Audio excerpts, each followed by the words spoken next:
Bonjour à tous et rebonjour pour certains. Bienvenue au Collège d'Univers Sciences. Je suis sûr que vous avez une envie folle d'entendre parler de fluides complexes à la rhéologie non newtonienne. Ça tombe bien, on a un spécialiste sous la main. Voici Thomas Podorski, qui est chercheur au CNRS à l'université Joseph Fourier, à Grenoble 1.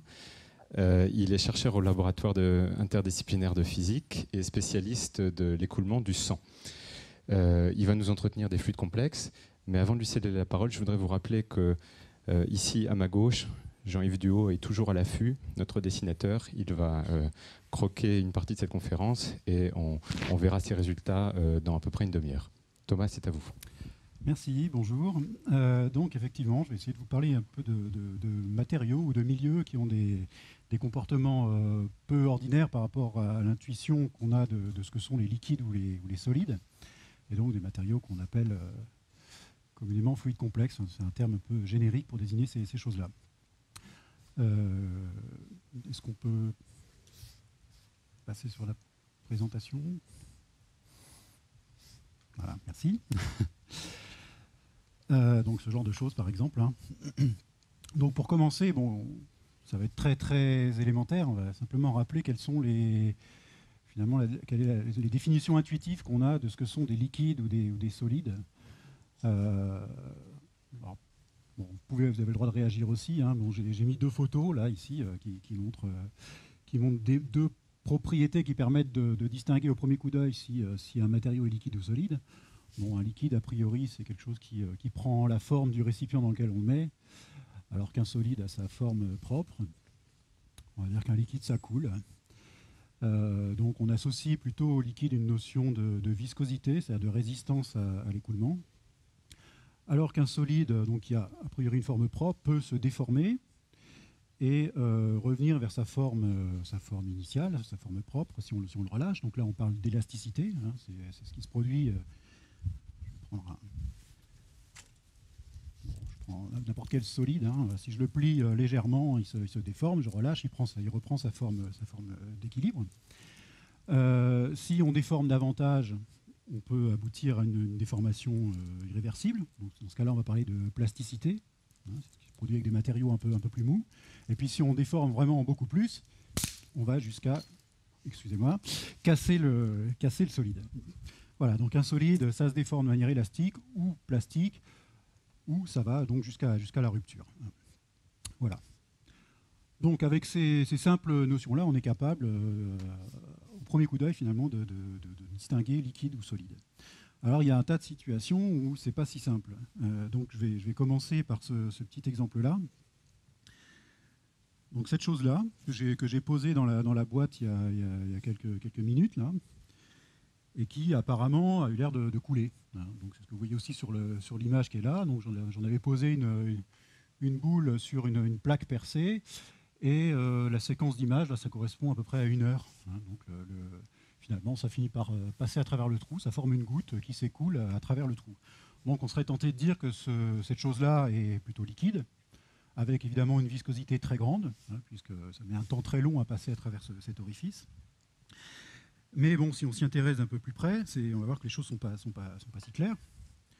Donc effectivement, ça a l'air de couler. Si je le prends comme ça et que j'attends, ce truc-là va descendre, s'allonger et finir par se briser. Donc néanmoins, si j'en fais une boule, on pourrait dire une goutte, je peux voir immédiatement que c'est pas simplement un liquide. Si je fais ça, hop, bravo, pas grave. Donc ça rebondit. Donc c'est élastique. Vous pouvez vous le passer si vous voulez. Donc c'est un liquide qui rebondit. Donc c'est élastique. Donc on serait tenté de dire que il y a aussi un caractère solide. Donc on a dit les solides c'est élastique. Donc effectivement ça rebondit. On a dit un solide ça peut aussi casser si on le déforme trop, et c'est effectivement ce qui se passe. Alors peut-être je vais m'approcher de la caméra. Si je tire violemment sur ce matériau, on voit que là, j'ai formé une fracture. Donc j'ai vraiment cassé ce matériau. Donc cette chose-là est à la fois liquide et solide. Alors, dans les manipulations que j'ai faites ici, est-ce que vous avez senti quelle était la différence de manipulation que je devais effectuer pour solliciter plutôt le caractère liquide ou plutôt le caractère solide? Donc, je vous ai donné un indice en vous donnant ici l'échelle de temps. Ouais. Compacté, mais plus que le mouvement que j'ai fait, ce qui a l'air d'être important ici, c'est la vitesse à laquelle je le fais. Donc si je le laisse tranquillement sur sa plaque pendant 1 heure, il coule. Si je vais trop vite, c'est ce que je fais lorsque je le laisse tomber ici, il rebondit. D'accord ? Donc il y a une notion d'échelle de temps, de vitesse de sollicitation du matériau qui permet donc de passer tantôt d'un comportement liquide à un comportement solide. Donc si je vais vite, c'est plutôt solide. Si je vais lentement, c'est plutôt liquide. Bien, donc on va essayer d'approfondir un petit peu ces choses-là. Alors on va passer à un autre exemple, et puis ensuite on ira un peu plus dans les explications microscopiques du pourquoi, du comment de ces comportements un peu bizarres. Donc j'ai préparé ici un petit mélange. Donc c'est de la maïzena, hein, donc c'est de la fécule de maïs. Alors bon, on commence à voir un petit peu des vidéos de démonstration de ces choses-là un peu partout à la télé, sur YouTube, etc. Hein. Donc vous ne serez peut-être pas si surpris que ça. Donc ça a l'air assez liquide. Hein. Donc c'est de la maïzena, donc de la fécule de maïs avec un peu d'eau. Vous voyez que ça coule franchement. Hein. Ça n'a pas l'air résister. Si je renverse ma bassine, elle va se vider complètement. Donc ça a l'air très liquide. Et néanmoins, donc comme pour la petite pâte rigolote que je vous ai montré juste avant, si je le sollicite un peu plus vite, c'est très dur. D'accord ? Donc si je vais lentement, c'est liquide, je m'enfonce à l'intérieur. Si j'essaie d'aller trop vite, ça résiste. Alors à tel point que, regardez, si j'essaie de le déformer trop rapidement, je ne sais pas si on voit bien, on peut même le fracturer. Hein. Voilà, donc là je fais des fractures comme je le ferais dans un solide. Si je prends je vais essayer d'en attraper un peu. Si j'en attrape un peu et que je le manipule très rapidement, je peux faire une boule qui est solide. Par contre, dès que j'arrête de la manipuler, ça coule. Donc encore une fois, il y a une notion de vitesse de sollicitation et d'intensité de la force que j'applique. Voilà. Alors ce que j'aime bien faire aussi, c'est un peu risqué, mais on va quand même essayer. Bon, je vais faire une première chose qui est pas trop risquée. Donc là, si je m'enfonce lentement à l'intérieur, hein, vous voyez que ça a l'air de couler comme un liquide, et que si j'essaie de sortir ma main très rapidement, voilà, donc ça résiste. Bon, je ne vais pas le faire, hein, mais ce que j'aimais bien faire aussi, c'était lancer la cuve vers la salle pour me montrer que ça ne coule pas. Mais je ne vais pas prendre le risque. Vous voyez, bon, on va passer l'aspirateur. Hein.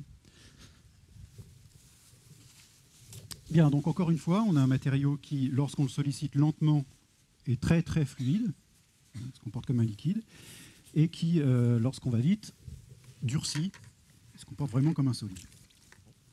Ça sera mieux comme ça. Alors quand on en a un peu plus, hein, on peut s'amuser à en faire une piscine et puis à marcher dessus. Hein, donc on peut marcher sur l'eau. Donc vous voyez, quand on va très vite, voilà, on ne s'enfonce pas dans ce bassin qui fait à peu près 10 cm de profondeur.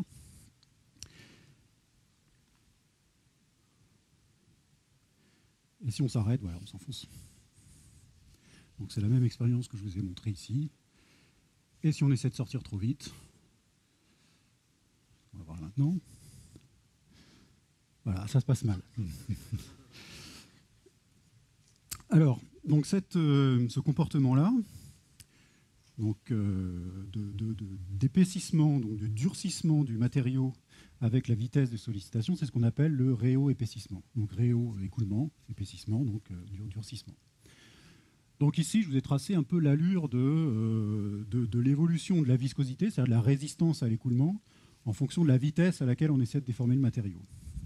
Donc lorsqu'on va lentement, c'est ce qu'on voit au début de la courbe, lorsqu'on va lentement, on a une viscosité constante, donc ça se comporte exactement comme un liquide. Si vous prenez de l'eau, quelle que soit la vitesse à laquelle vous le sollicitez, la résistance à l'écoulement est la même. Et puis, il y a une valeur à partir de laquelle la viscosité, la résistance à l'écoulement augmente brutalement, et c'est ça qu'on appelle donc le réo-épaississement. Alors, quelle est l'origine de ce phénomène? Donc là, on va commencer un petit peu à rentrer dans les les détails microscopiques de ces fluides étranges et donc essayer de comprendre comment ça fonctionne. Donc cette fécule de maïs, c'est de l'amidon, de l'amidon de maïs qui se présente sous forme de petits globules, de petits grains comme ça. Donc c'est une vue au microscope. Et donc ces petits grains, on les a mis en suspension dans de l'eau. Alors si on dilue beaucoup, on a une situation comme celle-là, donc avec des grains qui sont très éloignés les uns des autres. Donc ça, c'est ce que vous faites quand vous mettez un peu de maïzena dans une sauce, pour l'épaissir un petit peu. Vous mettez 1 ou 2 cuillères de maïzena, donc les grains sont très dispersés. Vous n'avez jamais vu d'effet comme celui-ci. Donc là, si vous essayez de faire couler ce milieu, il n'y a pas de problème, ça se déforme sans problème. Si on concentre davantage, on arrive à un point où les grains sont très proches les uns des autres. Et là, la vitesse de sollicitation va être importante. Alors, si on se déplace, si on essaie de déformer le milieu lentement, donc on applique des forces faibles, on impose une vitesse lente de déformation de notre milieu, et ben, l'eau a le temps de glisser entre les grains, de déplacer ceci, et puis donc le système se comporte plutôt comme un fluide. Si on va très vite, les grains entrent en contact, c'est ce que j'ai représenté par ces petites étoiles là, finissent par former des espèces d'arches et se coincent les uns contre les autres. Voilà. Donc voilà, en version simplifiée, un peu l'explication du comportement de ce matériau. Donc, ce qui est important de comprendre ici, c'est que pour comprendre le comportement de ces milieux-là, il faut s'intéresser à leur nature microscopique et aux interactions entre les objets. Finalement, on a un milieu qui n'est pas à l'échelle microscopique uniforme, comme un liquide ordinaire. Si vous prenez de l'eau, ce ne sont que des molécules d'eau qui sont très petites devant les dimensions de l'écoulement ou du récipient dans lequel vous mettez. Ici, on a un matériau avec des échelles intermédiaires. Donc, on a de l'eau, bien sûr, avec des tailles moléculaires, de l'ordre de l'angstrom ou du nanomètre.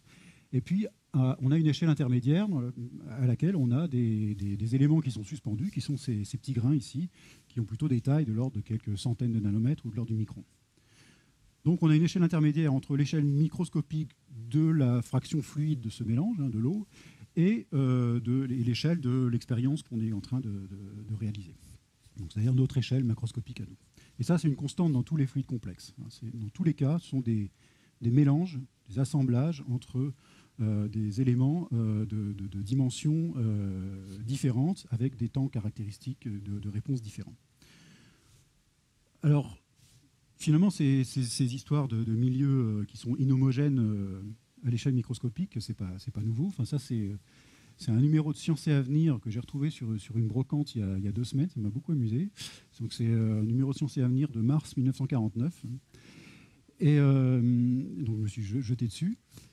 Et donc, vous voyez qu'ils n'hésitent même pas à avancer le terme de 4e état de la matière pour ces systèmes dans lesquels donc, on a des échelles intermédiaires. Et donc, ce qu'ils regroupent sous le terme de système dispersé. Alors, ils nous montrent quelques exemples ici. Donc, on a des globules rouges en suspension dans du sang, les mousses dont on a entendu parler ce matin, là-bas en bas à droite, on a des émulsions. Ça, c'est une goutte de lait. Donc, c'est des gouttelettes de la matière grasse du lait suspendue dans le milieu aqueux. Et donc, toutes ces petites échelles intermédiaires contribuent à l'apparition de comportements complexes dans ces fluides. Donc, si on résume, les fluides complexes, ce sont des milieux dans lesquels il faut s'intéresser à la nature microscopique des éléments qui la composent et dans lesquels on a différentes échelles de taille entre l'échelle du fluide, l'échelle des éléments suspendus, qui ont des temps caractéristiques de réponse qui sont supérieurs à ceux des molécules dans les fluides ordinaires. Lorsque vous avez de l'eau et qu'on réalise un écoulement d'eau, la dynamique à l'échelle microscopique des molécules d'eau est très très rapide devant la vitesse de l'écoulement qu'on impose. Donc finalement, on a un découplage total entre ce qui se passe à l'échelle microscopique et ce qui se passe à notre échelle. Donc on peut complètement, lorsqu'on essaie de comprendre un écoulement d'eau ou d'air sur une aile d'avion par exemple, on peut complètement négliger la nature microscopique particulière de la matière. On peut considérer ça comme un milieu continu, homogène. Dans ces fluides complexes, on ne peut plus faire ça, parce qu'on a des éléments donc, de taille intermédiaire qui ont des temps de réponse qui sont un peu plus longs que ceux du fluide, et donc finalement qui sont susceptibles d'interagir avec les temps caractéristiques de notre expérience. Voilà, et donc tous ces phénomènes microscopiques sont en interaction avec le comportement macroscopique qu'on observe à notre échelle. Alors, il y a un tas de fluides complexes dans la vie courante, finalement, parce qu'on a dit au départ que ces choses-là étaient assez étranges et heurtaient un peu notre intuition par rapport à ce qu'on connaissait des liquides et des solides. Mais finalement, hein, donc, si vous prenez du ketchup, c'est aussi un fluide complexe. Hein, donc, voilà, une expérience toute simple qu'on peut faire, c'est essayer de faire couler du ketchup. Donc, je vais mettre ça sur une petite plaque comme ça. Je vais commencer en fait. Je vais commencer avec un liquide ordinaire. Hein. Je vais prendre un peu de ça. Voilà. Donc, si je prends un liquide ordinaire, j'ai pas besoin de beaucoup incliner ma plaque pour que ça coule. Finalement, dès que l'angle n'est plus égal à 0, ça coule. Alors, avec ce matériau-là, c'est un peu différent. Donc on va mettre un angle très faible. Et puis je vais essayer de créer un écoulement continu. Est-ce qu'il est ouvert? Oui, je pense que oui.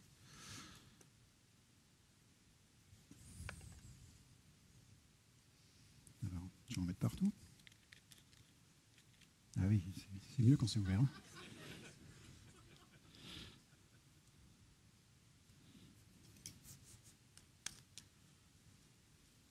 Voilà.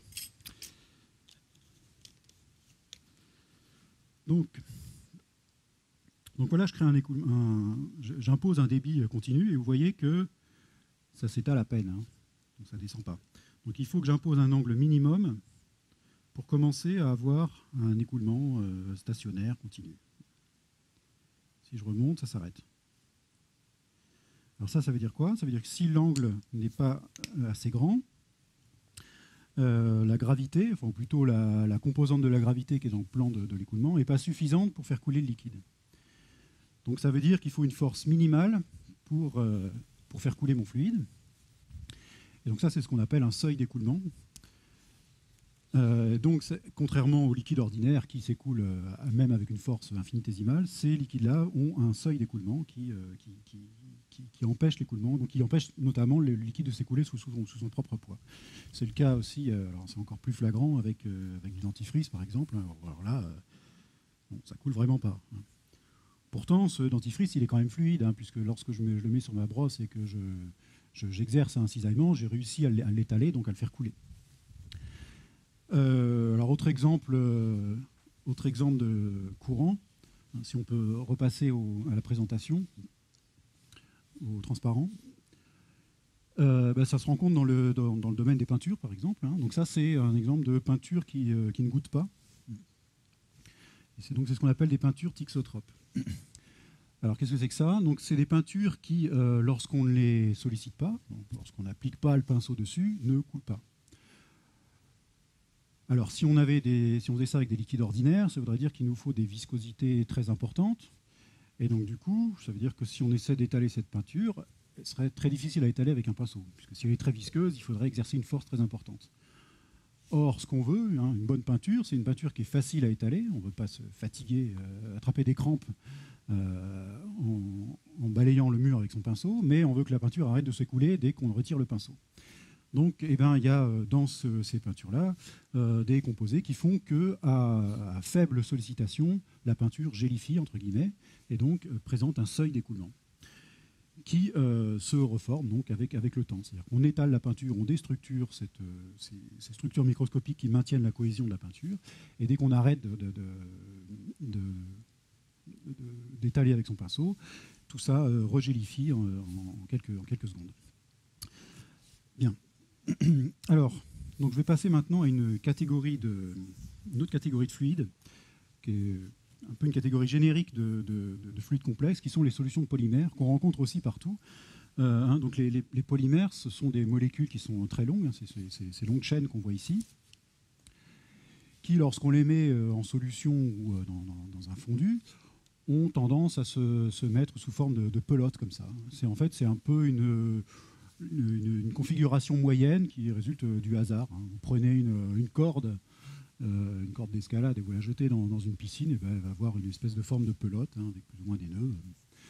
Donc ça, c'est uniquement l'agitation thermique dans le liquide qui conduit à cette forme de pelote.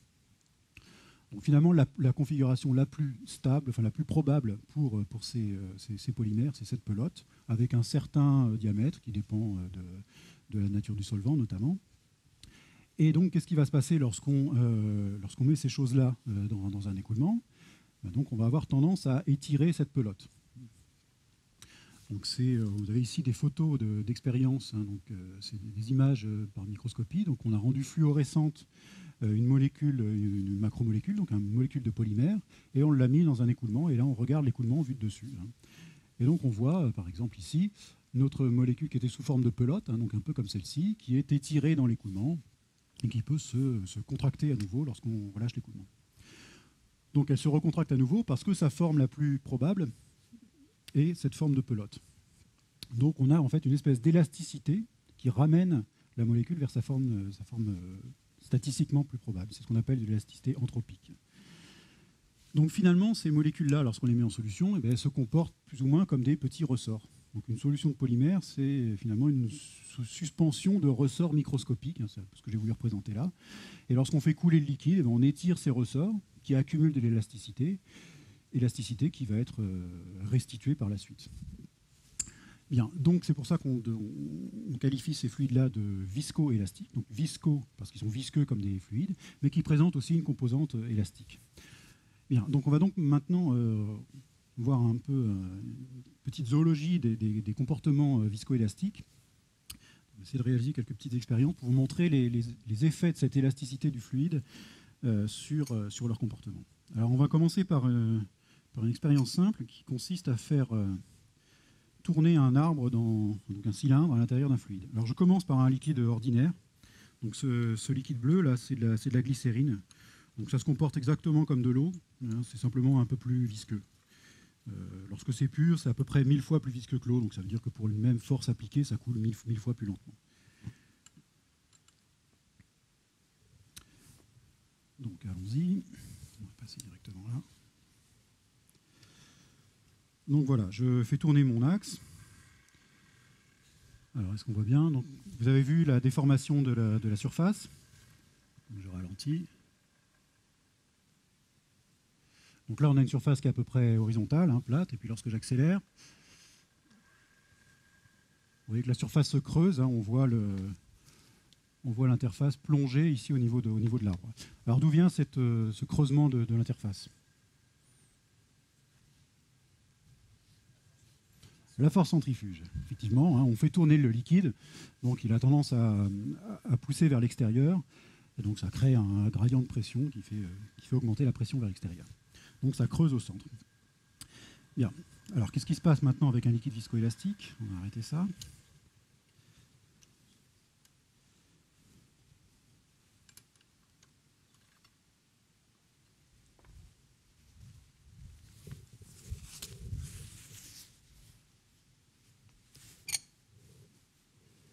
Donc ici une solution de polymère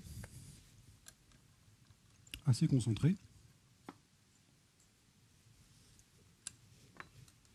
Et on va faire tourner ça. Alors, pas trop vite.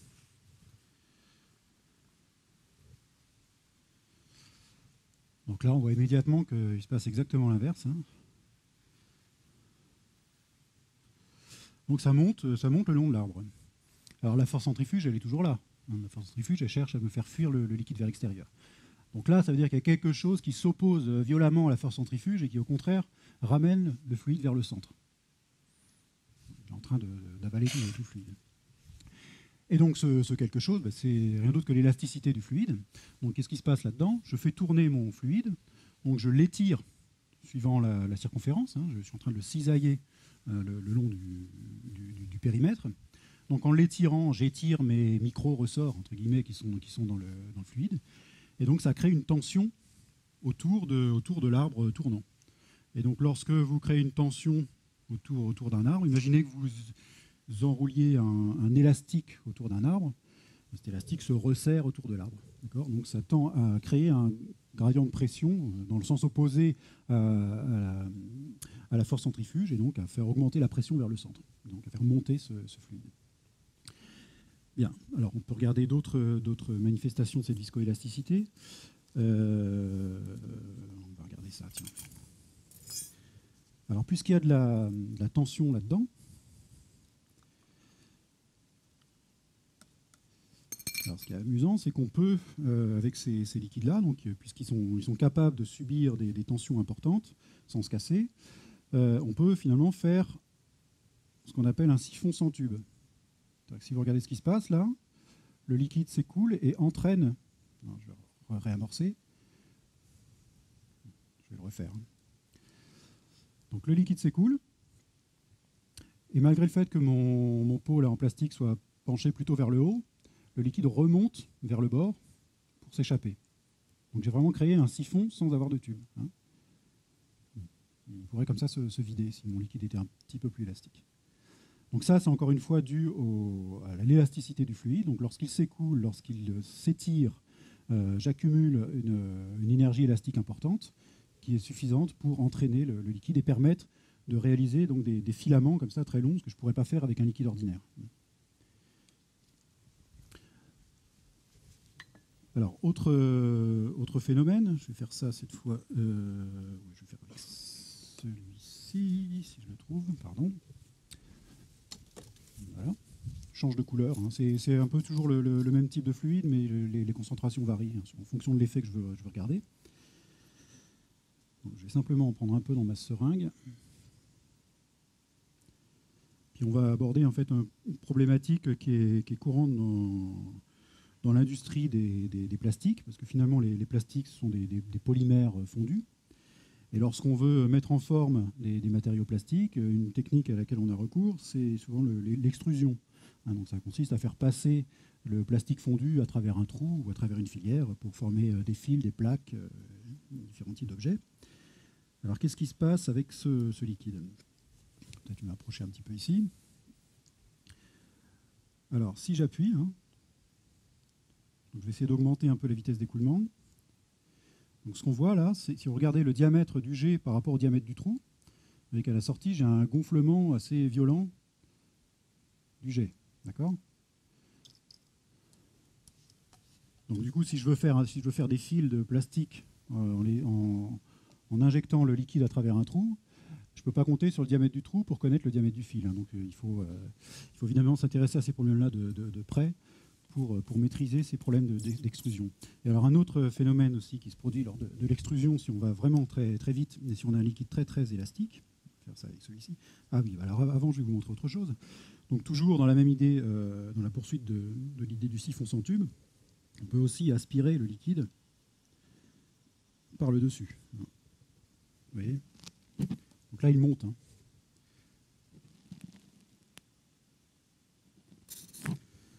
Voilà, donc ça c'est encore une fois lié à la forte viscosité élongationnelle, une forte résistance à l'élongation de ces fluides du fait de leur élasticité.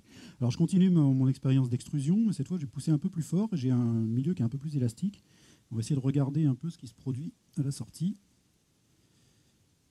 Je ne sais pas si on le voit bien. Vous voyez que le jet n'est plus très lisse. Donc dans le cas du liquide bleu, en poussant gentiment, j'avais un jet donc, qui s'élargissait certes, mais qui restait relativement lisse. Cette fois, j'ai des choses qui deviennent assez irrégulières. En fait, si on regarde de près, il se produit une fracturation du jet à la sortie. C'est ce qu'on appelle la fracture de fondu. Et c'est aussi un gros problème dans l'industrie. Hein. Donc si je veux faire de l'extrusion de plastique à grande vitesse, je risque d'avoir des instabilités de surface qui vont me ruiner complètement l'état de surface de mon matériau. Bien.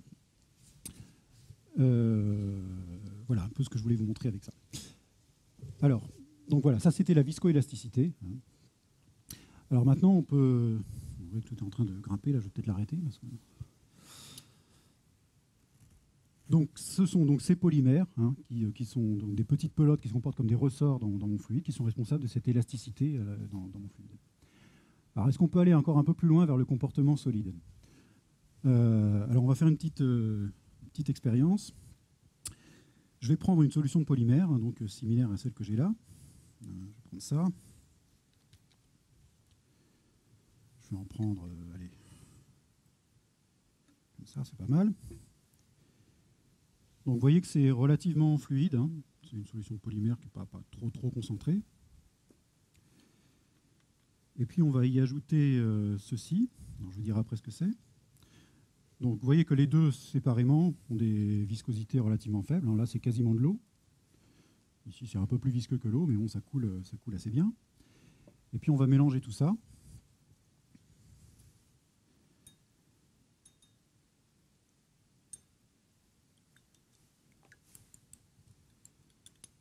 Alors voilà, qu'est-ce qui se passe? C'est plus du tout fluide, hein. Donc on a complètement gélifié. Alors on a quelque chose qui est très élastique, qui reste fluide, mais donc on a augmenté énormément la viscosité du milieu.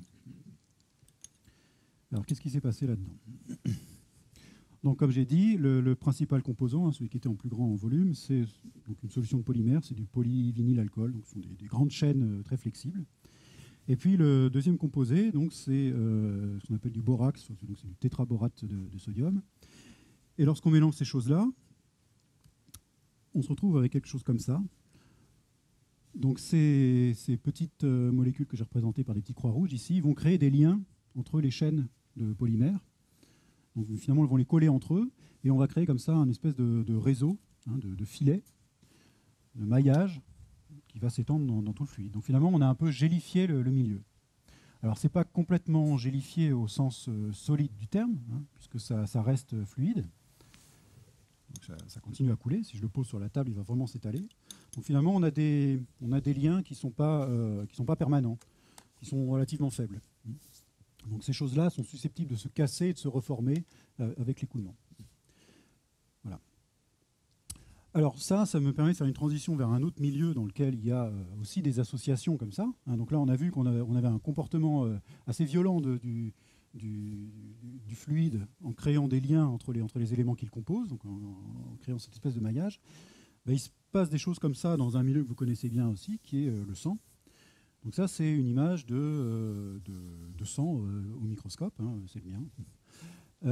Et puis donc on va faire un petit film ici. Donc on l'a placé simplement sur une lame de microscope et on regarde ce qui se passe.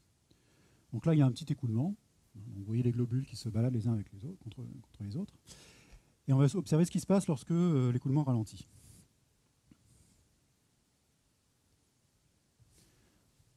Là, vous voyez qu'on a formé ces espèces de grandes structures.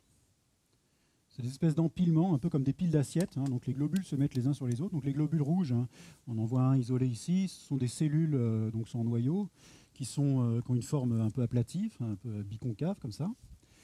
Et donc il y a des interactions spécifiques entre les membranes des globules qui font qu'au repos, ils peuvent se coller les uns contre les autres et former, petit bug dans le film, voilà, c'est reparti, et former ce qu'on appelle des rouleaux. Donc c'est ces piles d'assiettes, hein, qui, donc sur cette image avec un grossissement un peu plus faible, vous allez voir qu'ils peuvent envahir tout le fluide. Donc ça se forme assez rapidement.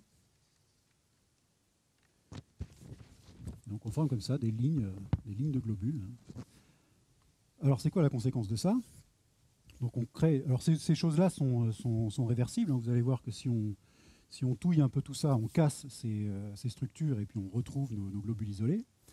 Mais donc ça veut dire qu'au repos, à petite vitesse d'écoulement, ces objets-là qui s'associent vont augmenter un peu la cohérence du fluide et donc finalement augmenter la viscosité du fluide. Alors ça se voit très bien si on fait une mesure de la viscosité du sang. Oui, là on a mélangé, donc c'est de nouveau des globules individuels. Alors si on mesure la viscosité du sang, alors comment on mesure la viscosité d'un fluide? On le place entre deux plaques, on crée un écoulement de cisaillement comme ça et on mesure la force qu'il faut appliquer en fonction de la vitesse à laquelle on veut déformer. Et puis donc le rapport entre la vitesse de entre la force appliquée et la vitesse de déformation, c'est la viscosité. Donc si on mesure la viscosité du sang pur, en augmentant la vitesse de déformation, on voit qu'on a une forte chute de la viscosité. Donc à petite vitesse, le sang est beaucoup plus visqueux qu'à grande vitesse. Il est même quasiment 100 fois plus visqueux. Et donc ça, c'est directement lié à la formation de ces rouleaux, hein, de ces structures qui associent les globules, et qui donc, en fait, c'est une espèce de gélification temporaire du sang. Dès qu'on augmente la vitesse d'écoulement, la vitesse de déformation, on casse ces structures et la viscosité chute. Alors ces formations de structure, en fait, elles sont très liées à l'existence de protéines dans le plasma qui sont donc responsables des interactions adhésives qu'il y a entre les globules. Et puis une partie de ce qu'on appelle la rhéofluidification, donc la diminution de la viscosité avec la vitesse, est liée aussi au fait que ces cellules sont déformables. Si on rigidifie les cellules, on a une viscosité constante comme pour de l'eau.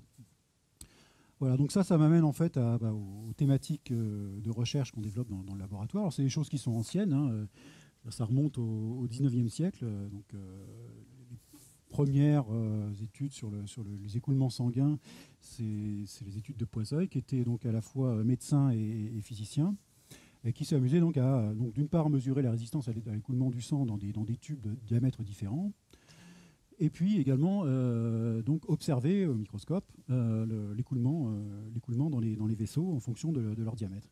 Et puis une des observations qu'il a faites, donc 1836, hein, c'est que la répartition des globules dans les canaux n'est pas homogène. Donc on ne peut pas voir le sang comme un fluide uniforme, homogène à l'échelle microscopique.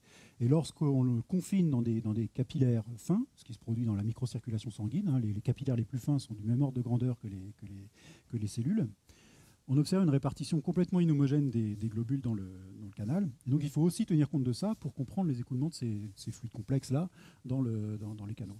Donc ce qu'on voit, c'est que les globules rouges ne sont pas répartis dans toute la section du vaisseau, mais qu'il y a donc une zone sans cellules, sans globules rouges, au voisinage des parois, qui finalement agit comme une espèce de couche de lubrification qui fait que la viscosité apparente du sang diminue lorsqu'on diminue la taille des capillaires. C'est un peu contre-intuitif.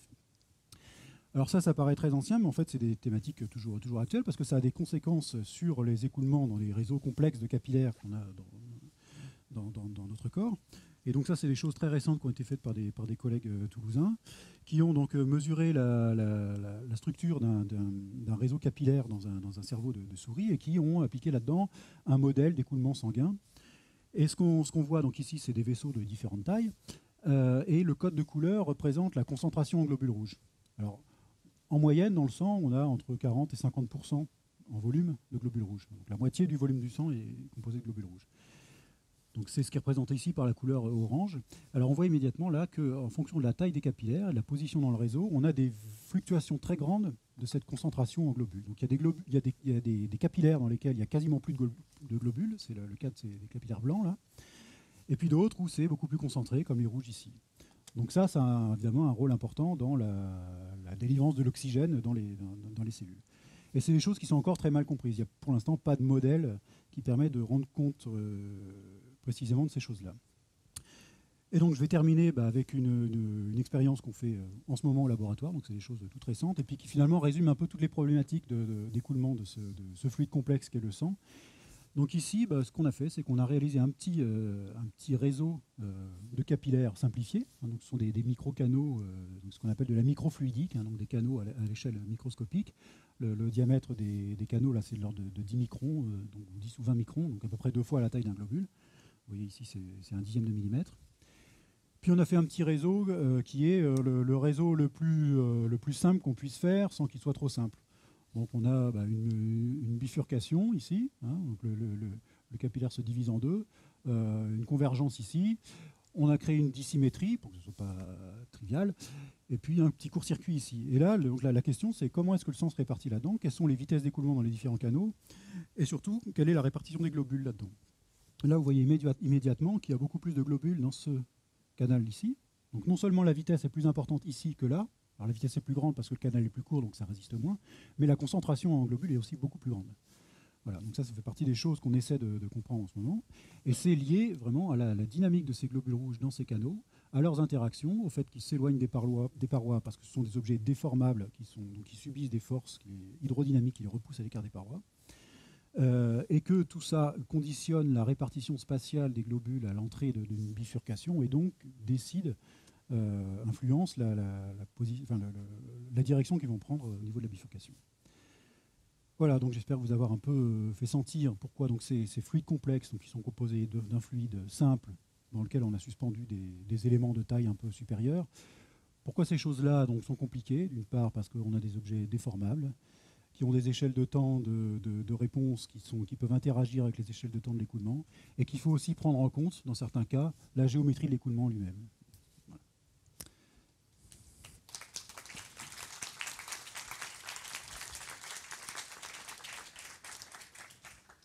Merci beaucoup Thomas. On va revenir vers vous très vite pour des questions, mais avant cela, détour par Jean-Yves Duhaut. Jean-Yves Duhaut, on pose le stylo, hein, on pose le crayon. Oui. L'examen est terminé. C'est parti.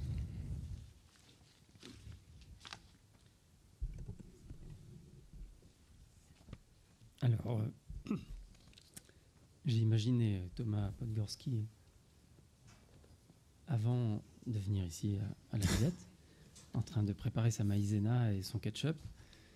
Et j'imagine que c'est le quotidien du labo dans lequel vous travaillez. C'est une supérette, un supermarché.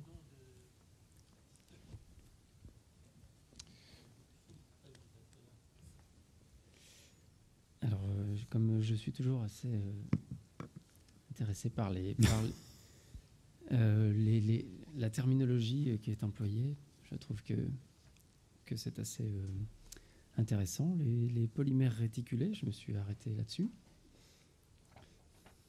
J'imagine que l'effet que je décris est à peu près... c'est assez fidèle. Oui. C'est assez fidèle. D'accord. Donc voilà, une illustration du liquide qui prend la forme du récipient dans lequel il est. Et une manière de voir quand il n'y a plus de liquide, il ne reste plus que le solide. Donc un petit retour sur le déjeuner de midi où nous avons dégusté un délicieux mi-cuit au chocolat. Je pense que au niveau de la matière, il a pu être apprécié puisqu'il était effectivement une consistance différente entre l'extérieur et l'intérieur. Effectivement, la gastronomie est une bonne source de réflexion sur les fluides complexes. Je trouve très amusant que ça puisse casser ou ne pas casser selon la solidité ou la fluidification de la matière. Donc voilà, une argumentation pour un petit combat singulier. Et la boule de maïzena était assez impressionnante. Alors j'ai imaginé les Jeux Olympiques de la maïzena. Le but est de ne pas s'arrêter. Et le premier qui s'arrête a perdu. Donc ça dure le temps qu'il faut. Je ne sais pas combien de temps. 3 jours peut-être. Jusqu'à épuisement des combattants. Voilà, ça c'est peut-être des chercheurs qui s'amusent de temps en temps.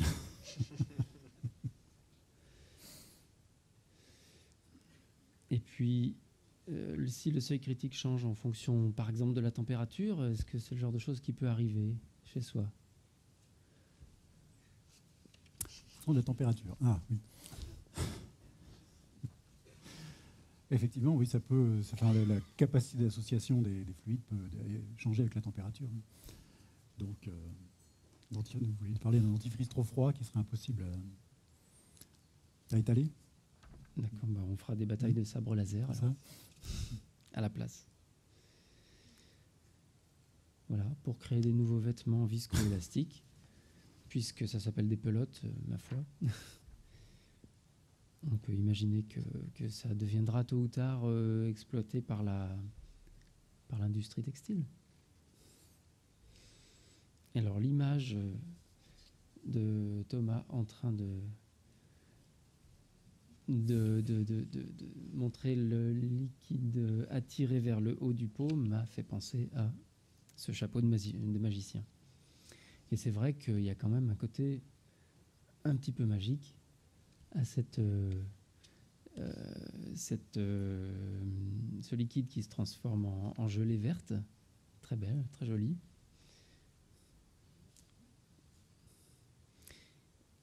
Et puis pour finir, les globules rouges qui se ralentissent en se gélifiant me font penser à finalement, c'est peut-être pas très différent de lorsqu'on regroupe plusieurs personnes qui ont des revendications, qui se mettent à aller plus lentement et à s'agglomérer ensemble.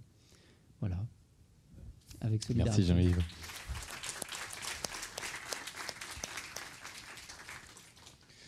On a le temps pour 2 questions. À Thomas ou Jean-Yves, puisque Jean-Yves va nous quitter d'ici quelques instants. Première question pour la dame ici au premier rang. Attendez le micro de... Je voudrais savoir si dans le sang, qu'est-ce qui explique la formation des caillots? Est-ce que c'est la viscosité? Alors c'est différent, c'est un processus chimique à la coagulation du sang. Et donc c'est une réaction avec l'oxygène de l'air qui provoque une succession de réactions et donc formation d'un réseau. Mais c'est quelque chose qui est irréversible, contrairement à la formation de rouleau que j'ai montré là. Ça fait intervenir les plaquettes, la fibrine, etc. Une deuxième question au milieu de la salle.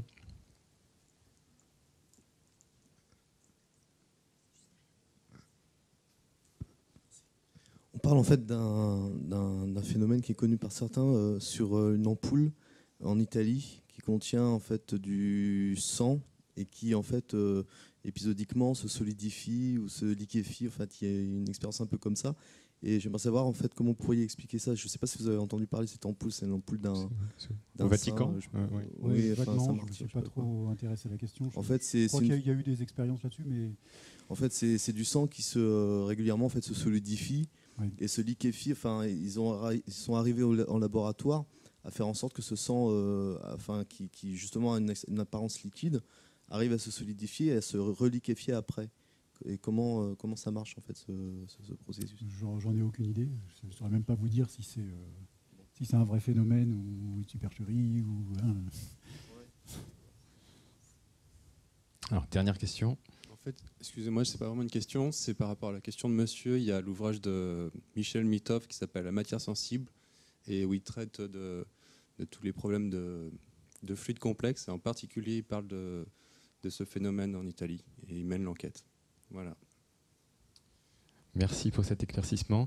Si vous avez encore d'autres questions pour Thomas ou Jean-Yves, vous pouvez essayer de les saisir au vol en coulisses prestement. Merci beaucoup, messieurs. On les remercie chaleureusement, s'il vous plaît.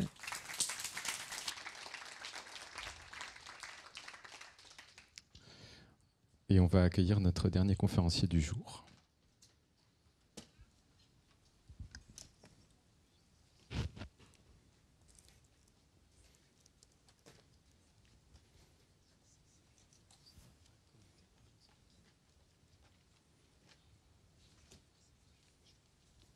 Donc là, je ne sais pas si je suis branché. Oui, ça, je m'en fous de le laisser. C'est bon. Focus. Non.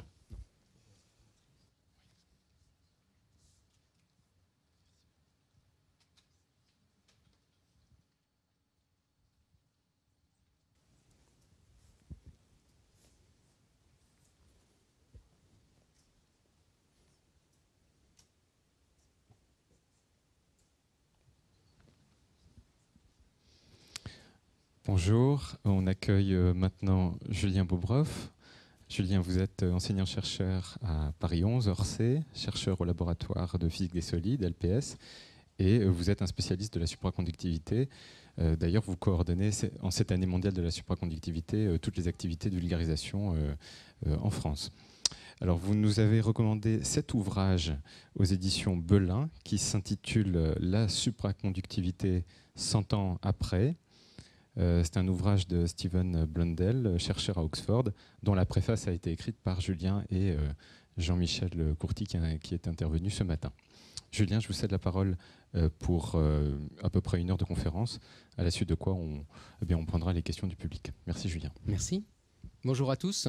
Alors 1 heure sur la supraconductivité, ça fait un peu peur, hein, surtout à cette heure de l'après-midi, là pour ceux qui sont là depuis ce matin. Depuis le début de la journée, on a entendu parler de l'eau.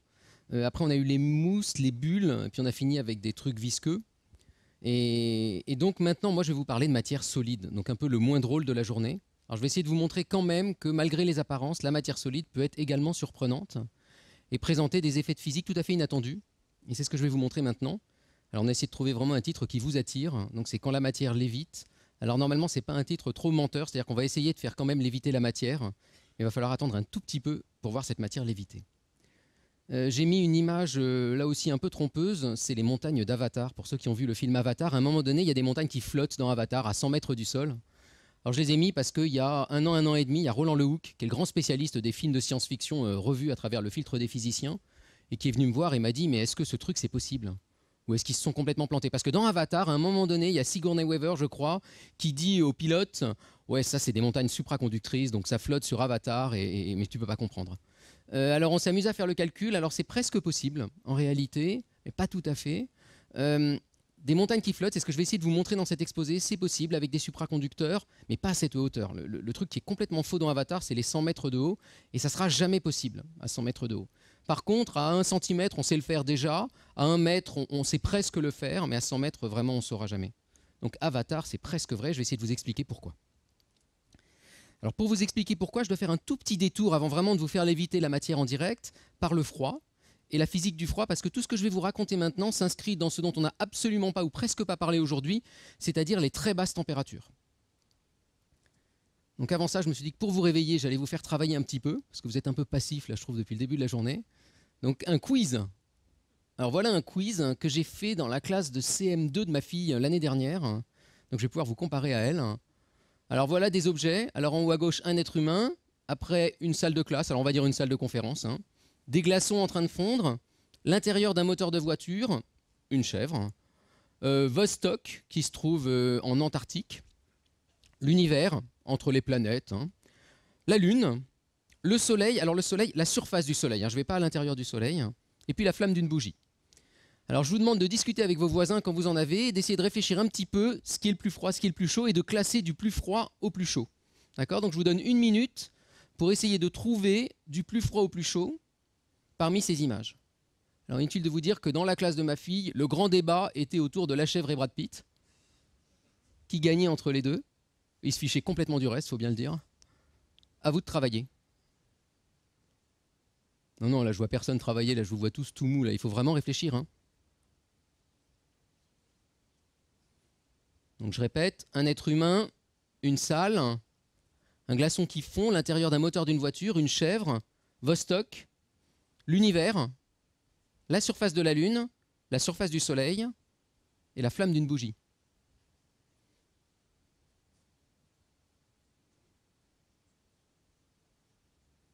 Vous y êtes à peu près? Pas du tout? Alors la réponse. Le plus froid pour vous, c'est quoi? L'univers, ouais. En fait, c'est pas froid du tout l'univers. On nous dit toujours que l'univers c'est froid. Alors c'est vrai que c'est froid l'univers. On est à 3 degrés du zéro absolu. Mais je vous assure que si vous mettez votre main dans l'univers, vous n'avez pas froid en fait. Vous n'avez pas froid du tout. Vous pouvez rien faire congeler dans l'univers. Donc on se trompe parfois quand on pense que l'univers est très froid. C'est vrai qu'il est très froid, mais il est aussi très vide. Et on oublie parfois ça. Et pour avoir froid, quand vous mettez votre main dans un congélo, il faut qu'il y ait de l'air froid autour. Il faut quelque chose qui transmette le froid. Donc l'univers c'est très froid, mais c'est très vide. Donc ça ne sert pas à grand chose pour refroidir les objets, en tous les cas. Après l'univers, vous diriez quoi? La Lune. Il y a un piège avec la Lune en fait, je triche un peu sur la Lune. Vostok, l'endroit le plus froid jamais mesuré au monde. Ah, vous avez presque raison pour la Lune, je vous triche un tout petit peu. Moins 89 degrés. Donc ça, c'est ce qu'on sait faire de plus froid sur Terre à l'état naturel.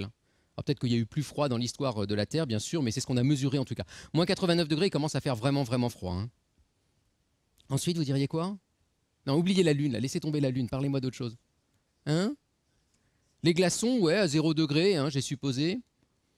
Après, on a la salle d'une classe ou cette conférence, on est vers 20 degrés. Vous avez vu, à chaque fois, je mets un autre chiffre en K. K, c'est des Kelvin, c'est l'échelle du physicien. Le physicien, il ne comprend pas ce que c'est que 20 degrés ou moins 89 degrés. Le physicien, lui, je vais vous en reparler après, pour lui, la chaleur ou le froid, c'est le mouvement des atomes. Et donc, pour lui, 0, c'est quand ça bouge plus, à peu près.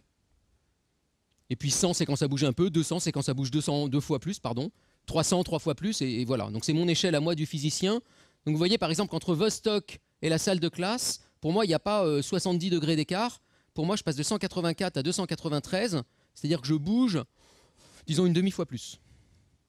Alors après il y a le grand débat entre Brad Pitt et la chèvre. Alors si je ne me suis pas trompé, Brad Pitt doit être dans ses bons jours à 37 degrés et la chèvre est un tout petit peu plus chaude. Mais si Brad Pitt est malade, enfin bon là il y a tout un débat. Ensuite vous diriez quoi? Le moteur, ouais le moteur on est à quelques centaines de degrés dans un moteur. Et puis après, la bougie, ouais, on est à peu près à 1000 degrés. La surface du Soleil, on est vers 6000 degrés. Alors j'ai mis à 10 millions de degrés. Si vous allez à l'intérieur du Soleil, là vous êtes vraiment à 10 millions de degrés.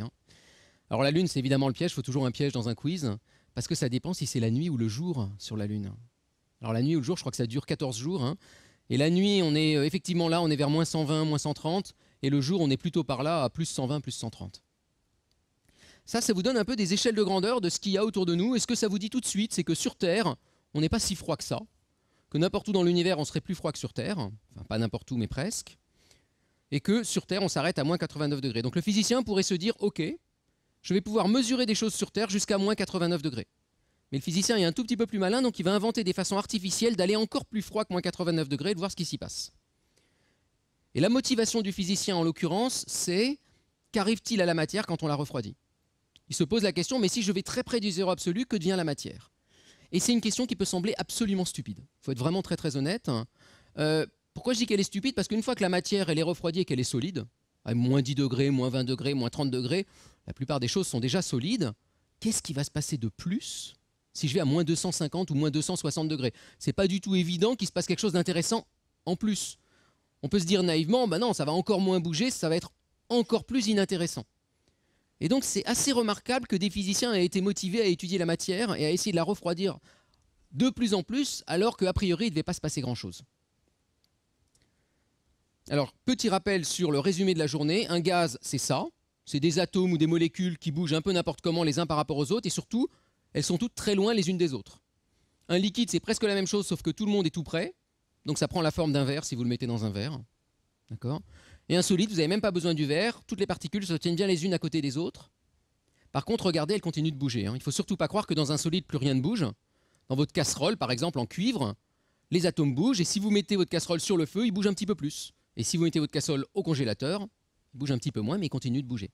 Il faut vraiment aller au zéro absolu pour que ça s'arrête presque parfaitement de bouger. Et voilà mon héros du jour, Kamerlingh Onnes. C'est lui, c'est un Hollandais, qui pose ici à côté de son directeur de thèse de l'époque, Van der Waals. Donc là, on voit que ça rigole pas à l'époque en Hollande. Ils sont dans le laboratoire de Kamerlingh Onnes. Alors c'est mon héros parce que c'est lui qui, au début du siècle, a gagné la bataille du froid. Il y avait une guerre du froid réelle entre tous les physiciens, ou plusieurs physiciens, à celui qui arriverait à refroidir le plus. Et le record, avant Kamerlingh Onnes, c'était moins 250 degrés. C'était Dewar qui avait ce record-là, avec de l'hydrogène liquide. On est en Angleterre, fin du 19e siècle. Dewar arrive à descendre à moins 250 degrés, c'est-à-dire à 20 degrés du zéro absolu. C'est déjà incroyablement froid. C'est déjà bien plus froid que ce qu'on savait faire à l'état naturel sur Terre. Déjà en laboratoire, on savait descendre 100 degrés plus froid que Vostok. Et Onnes dit, ça ne me suffit pas, vous êtes à moins 250, moi j'aimerais aller à moins 270. Et là vraiment on se demande pourquoi est-ce qu'il s'est épuisé pour aller de moins 250 à moins 270. Et pourtant il fait ce travail-là, et c'est un travail de titan. C'est-à-dire que ce n'est pas si simple que ça de refroidir, et notamment il y a toute une technologie derrière qui met au point, on appelle ça des liquéfacteurs d'hélium en l'occurrence. Ça veut dire qu'il faut une centrale électrique pour le laboratoire, qu'il faut les meilleurs verriers, les meilleurs ingénieurs au monde, que Kamerlingh Onnes prend aussi les meilleurs physiciens et qui construit un laboratoire gigantesque pour ça, à Leiden. Et ça lui prend quand même une dizaine d'années pour arriver à la fin à prendre un peu de gaz d'hélium. C'était le gaz d'hélium qu'il fallait utiliser à l'époque, ça il l'avait bien compris. Et à le rendre liquide, et en le rendant liquide, il arrive à descendre à 1 degré du zéro absolu, à moins 272 degrés. Et là, il est vraiment très très content. On sable le champagne dans le labo, j'imagine, parce qu'il est passé de moins 250 à moins 272 degrés. Bon. Et pour le grand public, ça reste pas intéressant, mais du tout, du tout. Ce que fait Kamerlingh Onnes, c'est plus que ça. Lui, il voulait pas juste être dans le livre des records du froid. Ce qu'il voulait, et on voit bien sa démarche, c'était faire de la physique derrière. C'est-à-dire être capable, une fois qu'il avait eu ce liquide ultra froid, de mettre quelque chose dedans pour voir ce que ça devenait. Faire des mesures de physique, des mesures de la matière. Et en particulier, il y a une expérience à laquelle il pense depuis le début, et c'est vraiment une des expériences qu'il veut faire une fois qu'il aura ce liquide très froid. On est à peu près vers 1910-1911. C'est regarder ce que devient l'électricité dans un métal quand on le refroidit. Il se dit, l'électricité, c'est quoi? C'est des électrons qui avancent dans un bout de métal. Est-ce qu'ils vont avancer mieux, moins bien, pareil, si je les refroidis? Alors les gens avaient plusieurs théories à l'époque. Il y en avait qui disaient mieux, mais non, pareil. Donc il y en avait qui disaient pareil, et d'autres qui disaient moins bien. Ceux qui disaient moins bien, ils avaient un raisonnement tout à fait logique. Ils disaient, si vous gelez la matière et que vous la refroidissez énormément, à un moment donné, les électrons, ils ont tellement froid, ils ne peuvent plus avancer. Ils se raccrochent à leurs atomes. Et votre métal, il arrête d'être un métal. Et Kamerlingh Onnes se dit, j'aimerais bien vérifier ça. Donc je vais prendre un bout de métal, le mettre dans mon expérience. C'est compliqué à faire, hein, parce que où est-ce que vous amenez les fils? Il ne faut pas faire un petit trou et mettre le fil, parce que sinon tout s'évapore. Quand vous avez un liquide très froid, il faut le garder très froid. Donc c'est compliqué, mais il y arrive. Puis comment vous faites pour mesurer la température? Enfin, il y a plein de problèmes, hein. Et ça lui prend encore 3 ans entre le moment où il a obtenu son liquide ultra froid et le moment où il arrive à faire cette expérience, mesurer la résistance électrique dans un bout de métal tout près du zéro absolu. Il fait ça dans ce laboratoire. Ça paye pas de mine, hein, quand on regarde ça comme ça. Là, on voit les clés à molette joliment rangées. Moi, j'ai jamais réussi à voir ça, hein, dans mon laboratoire. Tout le monde les vole en général, les clés à molette. On a des pompes. Là, c'est les meilleures pompes au monde qui existent. Là, on le voit pas, mais on a un cryostat, c'est-à-dire une espèce de bouteille de verre, et puis deux parois, entre les deux parois du vide, et c'est le meilleur vide au monde qu'il y a actuellement dans ce laboratoire. Plein d'astuces, des manomètres, des thermomètres. Et il se dit, là-dedans, je mets un bout de métal et je mesure la résistance. Il essaye et ça marche pas du tout parce que la pièce vibre en fait. Les pompes mettent un tel bazar dans la pièce, elles sont tellement énormes ces pompes-là que ça fait tout vibrer, donc l'instrument de mesure fait ça, donc il voit rien du tout, l'aiguille fait ça tout le temps. Donc il envoie un de ses étudiants dans une autre pièce à 30 mètres de là, il amène les fils et lui dit mesure ça là-bas parce que tu seras tranquille et tu cries le résultat par un tuyau. D'accord, il n'y avait pas de téléphone à l'époque. Donc il faut imaginer Kamerlingh dans son laboratoire, il est là. Un des assistants s'occupe du cryostat, un autre assistant s'occupe de la température. Lui, Kamerlingh, il tient le cahier de manip. C'est lui qui écrit aussi mal, là. Et puis, il y a le quatrième qui est dans une autre pièce et qui crie par les tuyaux le résultat. Et vers 4 heures de l'après-midi, alors c'est pas la température, là, c'est l'heure de l'après-midi, donc c'est écrit en hollandais, hein, ce truc-là. On me l'a traduit. Hein. Alors, visiblement, là, il y a écrit, ils ont réussi à déchiffrer, qu'il y avait écrit « On a réussi à mesurer la température », ce qui était déjà un premier pas. Et puis après, il rajoute « Le mercure est presque à zéro ». Alors ça ne veut pas dire qu'ils ont un thermomètre de mercure qui tombe à zéro, ça n'a rien à voir. Le mercure, c'est le bout de métal sur lequel ils mesurent la conduction électrique et ils disent « Le mercure est presque à zéro ». L'espèce de nul, ça doit vouloir dire zéro en hollandais. Et voilà la courbe, c'est la seule courbe que je vais vous montrer aujourd'hui. C'est des points de mesure de Kamerlingh le 8 avril 1911, il y a exactement 100 ans. Et voilà ce qu'il mesure. Il mesure 3 points là-haut et puis 3 points en bas. Alors ça, c'est quoi? C'est la résistance du bout de mercure. Hg, c'est mercure, hein, écrit joliment comme à l'époque. Puis là, c'est la température. Ça, c'est une température en Kelvin, c'est-à-dire que vous êtes vers moins 270 degrés ici. D'accord?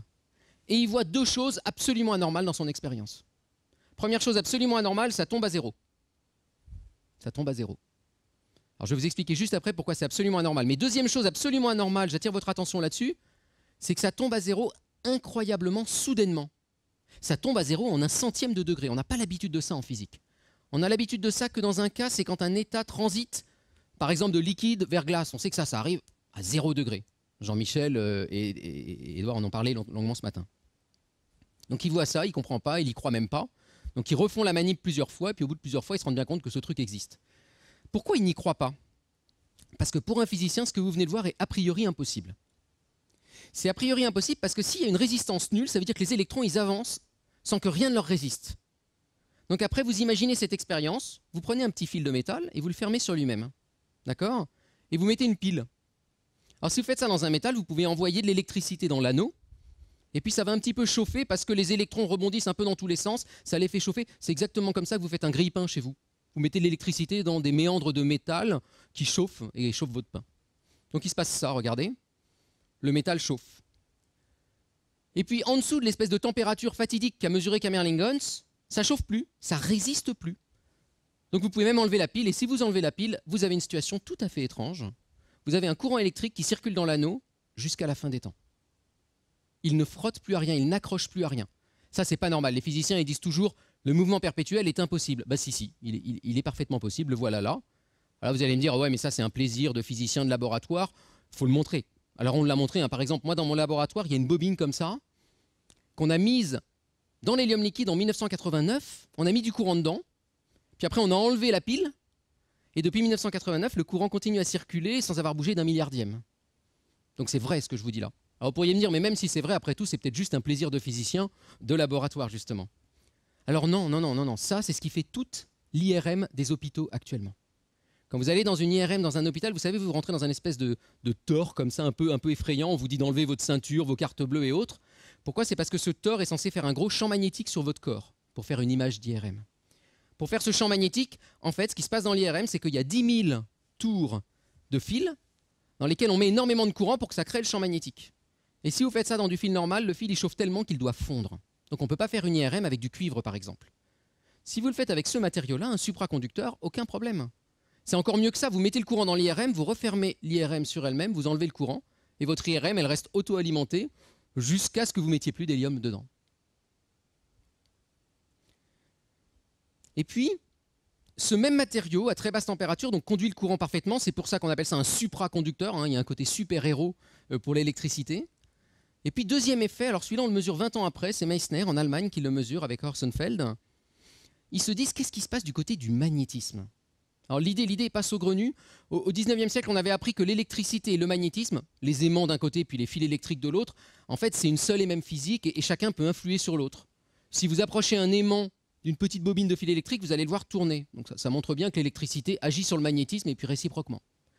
Et donc lui se dit, allons voir ce qui se passe du côté du magnétisme. S'il y a un truc bizarre du côté de l'électricité, qu'est-ce qui se passe du côté du magnétisme? Donc on va faire la manip ensemble maintenant. Alors la manip est vraiment élémentaire. Je prends un supraconducteur. Donc c'est cette pastille noire, si vous pouvez, voilà. Alors vous avez vu, c'est très décevant hein, par rapport au super liquide visqueux qu'on a vu tout à l'heure de toutes les couleurs. Nous, c'est toujours noir, c'est toujours dur et solide.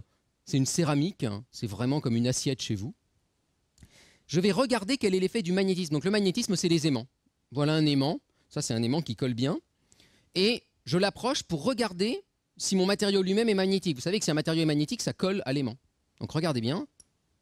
Ça colle absolument pas. Ça, c'est normal. Les céramiques, en général, ça n'est pas magnétique. Hein, si vous approchez un aimant d'une assiette chez vous ou, je sais pas, d'une tasse en porcelaine, bah, ça colle pas. Et c'est ça que je fais en ce moment. Mais la bonne manip, c'est celle de Kamerlingh-Onnes. Je refroidis jusqu'à ce qu'il devienne supraconducteur et je réessaye. C'est ce qu'on va faire maintenant ensemble. Alors moi, je n'ai pas le formidable laboratoire de Kamerlingh-Onnes. Par contre, j'ai un matériau qu'on a moins besoin de refroidir que Kamerlingh-Onnes. Donc c'est moins compliqué pour moi de le refroidir. Je dois le refroidir quand même, mais seulement à moins 200 degrés. Et moins 200 degrés, pour le coup, c'est facile. C'est avec de l'azote liquide. Donc ce liquide, il a l'air chaud parce qu'il fume. En fait, il est très très très froid. Hein. Il est à moins 200 degrés.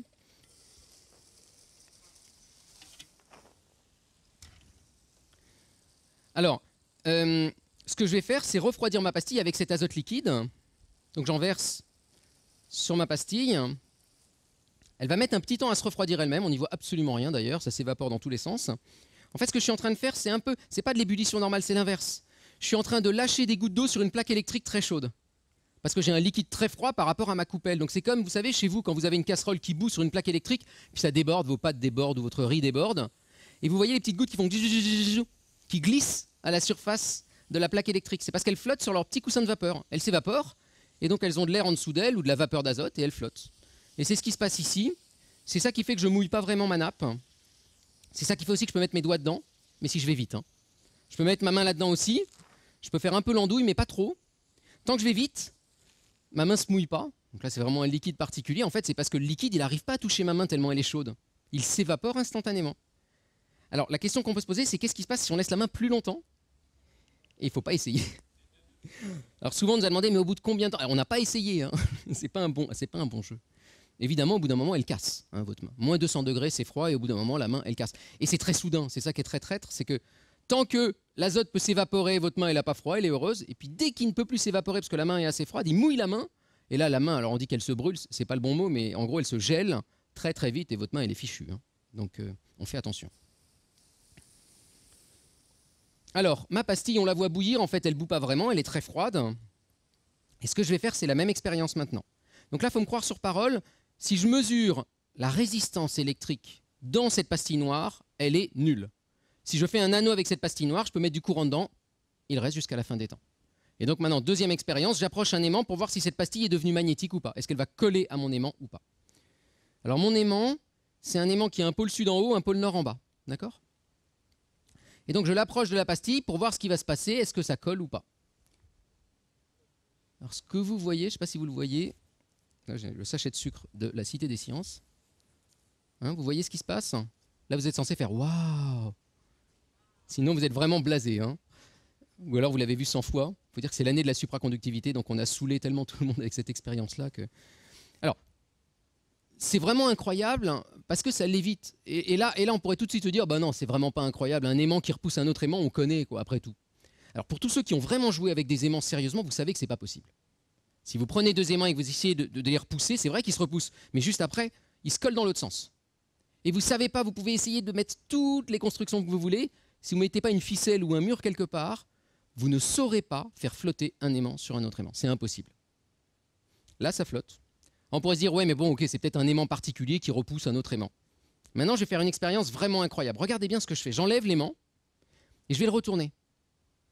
Si c'est vraiment un aimant qui repousse un autre aimant, si je le retourne, le pôle sud devient le pôle nord, et ça va se coller. D'accord ? Donc j'y vais. Regardez bien, je triche pas, je soulève, je retourne l'aimant. Donc maintenant, le pôle sud est devenu le pôle nord, et je réapproche à nouveau de ma pastille en dessous. Alors elle ne veut pas, évidemment. Et ça l'évite à nouveau. Donc c'est pas un aimant qui repousse un autre aimant, hein, c'est quelque chose d'autre de bien plus incroyable. Alors on le voit tout de suite, ce truc incroyable, il suffit pour ça juste de bouger la coupelle. Donc ce que je vais faire maintenant, c'est que je ne vais pas toucher à l'aimant, je vais toucher à la pastille en dessous. Alors regardez bien ce qui se passe, je vais évidemment me brûler. Non, est-ce que j'ai ça ? Ouais. Donc je bouge ma coupelle. Vous le voyez suivre ? Il est emmené. Ça veut dire que ça fait deux choses contradictoires, ça repousse et ça attire. Alors on peut pousser le bouchon encore plus loin, regardez bien ce que je fais maintenant. J'essaye de pousser comme une brute pour vraiment le faire toucher. Alors là je peux essayer de toutes mes forces, j'ai du mal, là j'y arrive. Vous avez vu que ça lévite encore là ? Vous le voyez léviter ? Non ? Réagissez là, montrez-moi que vous n'êtes pas dans votre sieste. Et maintenant je vais soulever l'aimant. Et regardez bien ce qui se passe. Je soulève l'aimant sans toucher à la pastille. Ça c'est pas de la lévitation, c'est de la suspension. Là c'est vraiment troublant hein, quand on y pense. Là, c'est pas quelque chose qui repousse quelque chose d'autre, c'est quelque chose qui attire mais pas trop, vous voyez, qui attire mais repousse, qui fait les deux à la fois. Là commence à y avoir de la physique intéressante. Et pourtant, c'est insolite, pourtant je l'ai refroidi. Donc j'attire votre attention au-delà de ce phénomène absolument hallucinant, et j'ai pas menti, j'ai fait léviter de la matière, sur le côté paradoxal de toute cette physique. On a été chercher à très basse température ce que devenait la matière, en s'attendant à ce qu'elle devienne absolument inintéressante, parce qu'elle se gèle. Et bien c'est l'inverse qui arrive. La matière soudain présente des phénomènes tout à fait inattendus et étonnants. C'est ça qu'on va essayer de comprendre maintenant. Je reviendrai sur ces expériences un petit peu plus tard dans l'exposé pour vous montrer comment on peut utiliser ça pour faire un train. Il se trouve que le train qui va le plus vite au monde utilise ces technologies-là. Donc là aussi, je ne vous mens pas sur la marchandise. C'est aussi une manière de vous motiver à écouter un peu parler de physique quantique et tenir le coup jusqu'au train. L'explication. D'où ça vient ? C'est compliqué, hein, l'explication. C'est compliqué, il a fallu longtemps aux physiciens pour la trouver, cette explication. La découverte est faite en 1911, il faut attendre 1957 pour comprendre ce qui se passe. Et pourtant, tous les plus grands ont essayé, hein. Einstein, Landau, Feynman, tous les grands physiciens du XXe siècle ont essayé de comprendre cette supraconductivité, et il faut bien dire qu'ils y comprenaient en gros rien. Et puis arrivent ces trois-là, et eux, ils sont arrivés. Alors eux, ils ne payent pas de mine, j'aime bien montrer leur visage. Donc tous les physiciens n'ont pas la tête d'Einstein ou d'Hubert Reeves. Il y en a qui ont vraiment plutôt une tête de comptable ou de, je sais pas, d'assureur. John Bardeen à gauche, alors là, c'est le plus sinistre des trois quand on regarde ça comme ça. Robert Schrieffer n'a pas l'air formidable non plus. Alors John Bardeen, c'est le seul type qui a eu 2 prix Nobel de physique dans l'histoire. Il en a eu un pour avoir compris la supraconductivité, et l'autre, il l'a eu pour la découverte la plus importante, à mon avis, du XXe siècle. Peut-être. Hein, non, pas le laser. À mon sens, la découverte, en tous les cas technologique, la plus importante du XXe siècle, c'est le transistor. Et lui a découvert le transistor avec 2 autres bonhommes aux États-Unis. Ça fait toute l'électronique moderne. Ça fait vos ordinateurs, vos téléphones portables. Tout ce que vous avez d'électronique autour de vous n'existerait pas si on était encore dans une technologie de tube. C'est l'invention du transistor et toute la technologie associée qui a permis l'électronique moderne. C'est le même bonhomme qui invente le transistor et qui, 15 ans après, comprend la supraconductivité. John Bardeen. Ils écrivent un article qui, en toute modestie, dit « Théorie de la supraconductivité hein, », il porte bien son nom. Ils reçoivent le prix Nobel pour ça. Ce n'est pas les seuls à avoir reçu le prix Nobel dans cette histoire. 13 physiciens ont reçu le prix Nobel pour des travaux en lien avec la supraconductivité. Donc ce n'est pas du tout un petit sujet sur une pastille noire qui fait flotter un aimant. C'est un des sujets les plus importants de la physique moderne. Alors qu'est-ce qu'ils comprennent ? Eh bien, ils comprennent ça. Déjà, ils savent ce qu'est un métal. Et un métal, ce n'est pas quelque chose de simple. Il a fallu attendre 1930-1940 pour comprendre ce qu'est un métal. Alors ça peut sembler, il y a des décennies à la plupart des gens ici, c'est tout récent à l'échelle du temps de l'histoire de la science. Un métal, ce n'est pas du tout des électrons qui se baladent n'importe comment. C'est des électrons qui se baladent n'importe comment, mais surtout ces électrons en fait sont des ondes, comme des petites vagues. Et donc un métal, ce n'est pas des petites billes qui avancent comme ça, c'est des petites vagues qui avancent. Alors ça ne change pas grand-chose à l'électricité. Les petites vagues peuvent rebondir sur certains types de défauts et ça fait la résistance électrique. Et c'est ce qu'on a essayé de dessiner dans cette vidéo-là. Les espèces de petits machins rouges, c'est mes électrons. Les petits points en dessous, ça serait les atomes du métal. Donc chaque atome donne quelques électrons qui peuvent se balader, c'est des petites vagues. Mais ce que vous voyez dans ce film, c'est que les vagues, elles font n'importe quoi et chacune se fiche complètement des autres. Dans un supraconducteur, il se passe quelque chose de tout à fait inattendu. C'est que toutes ces vagues se mettent ensemble. Alors d'abord, les électrons se mettent par 2. Et ils font une espèce de mouvement de va-et-vient tout à fait bizarre. Maintenant, regardez, vous avez vu, ils se promènent plus n'importe comment. Ils font une sorte de chassé-croisé. Mais surtout, ce chassé-croisé, ça crée une espèce de nouvelle vague bleue gigantesque, qui n'a plus rien à voir avec les petites vagues d'en dessous. Donc il y a cette grande vague bleue, on appelle ça une paire de Cooper, parce que c'est Léon Cooper, le troisième bonhomme qui avait trouvé ça.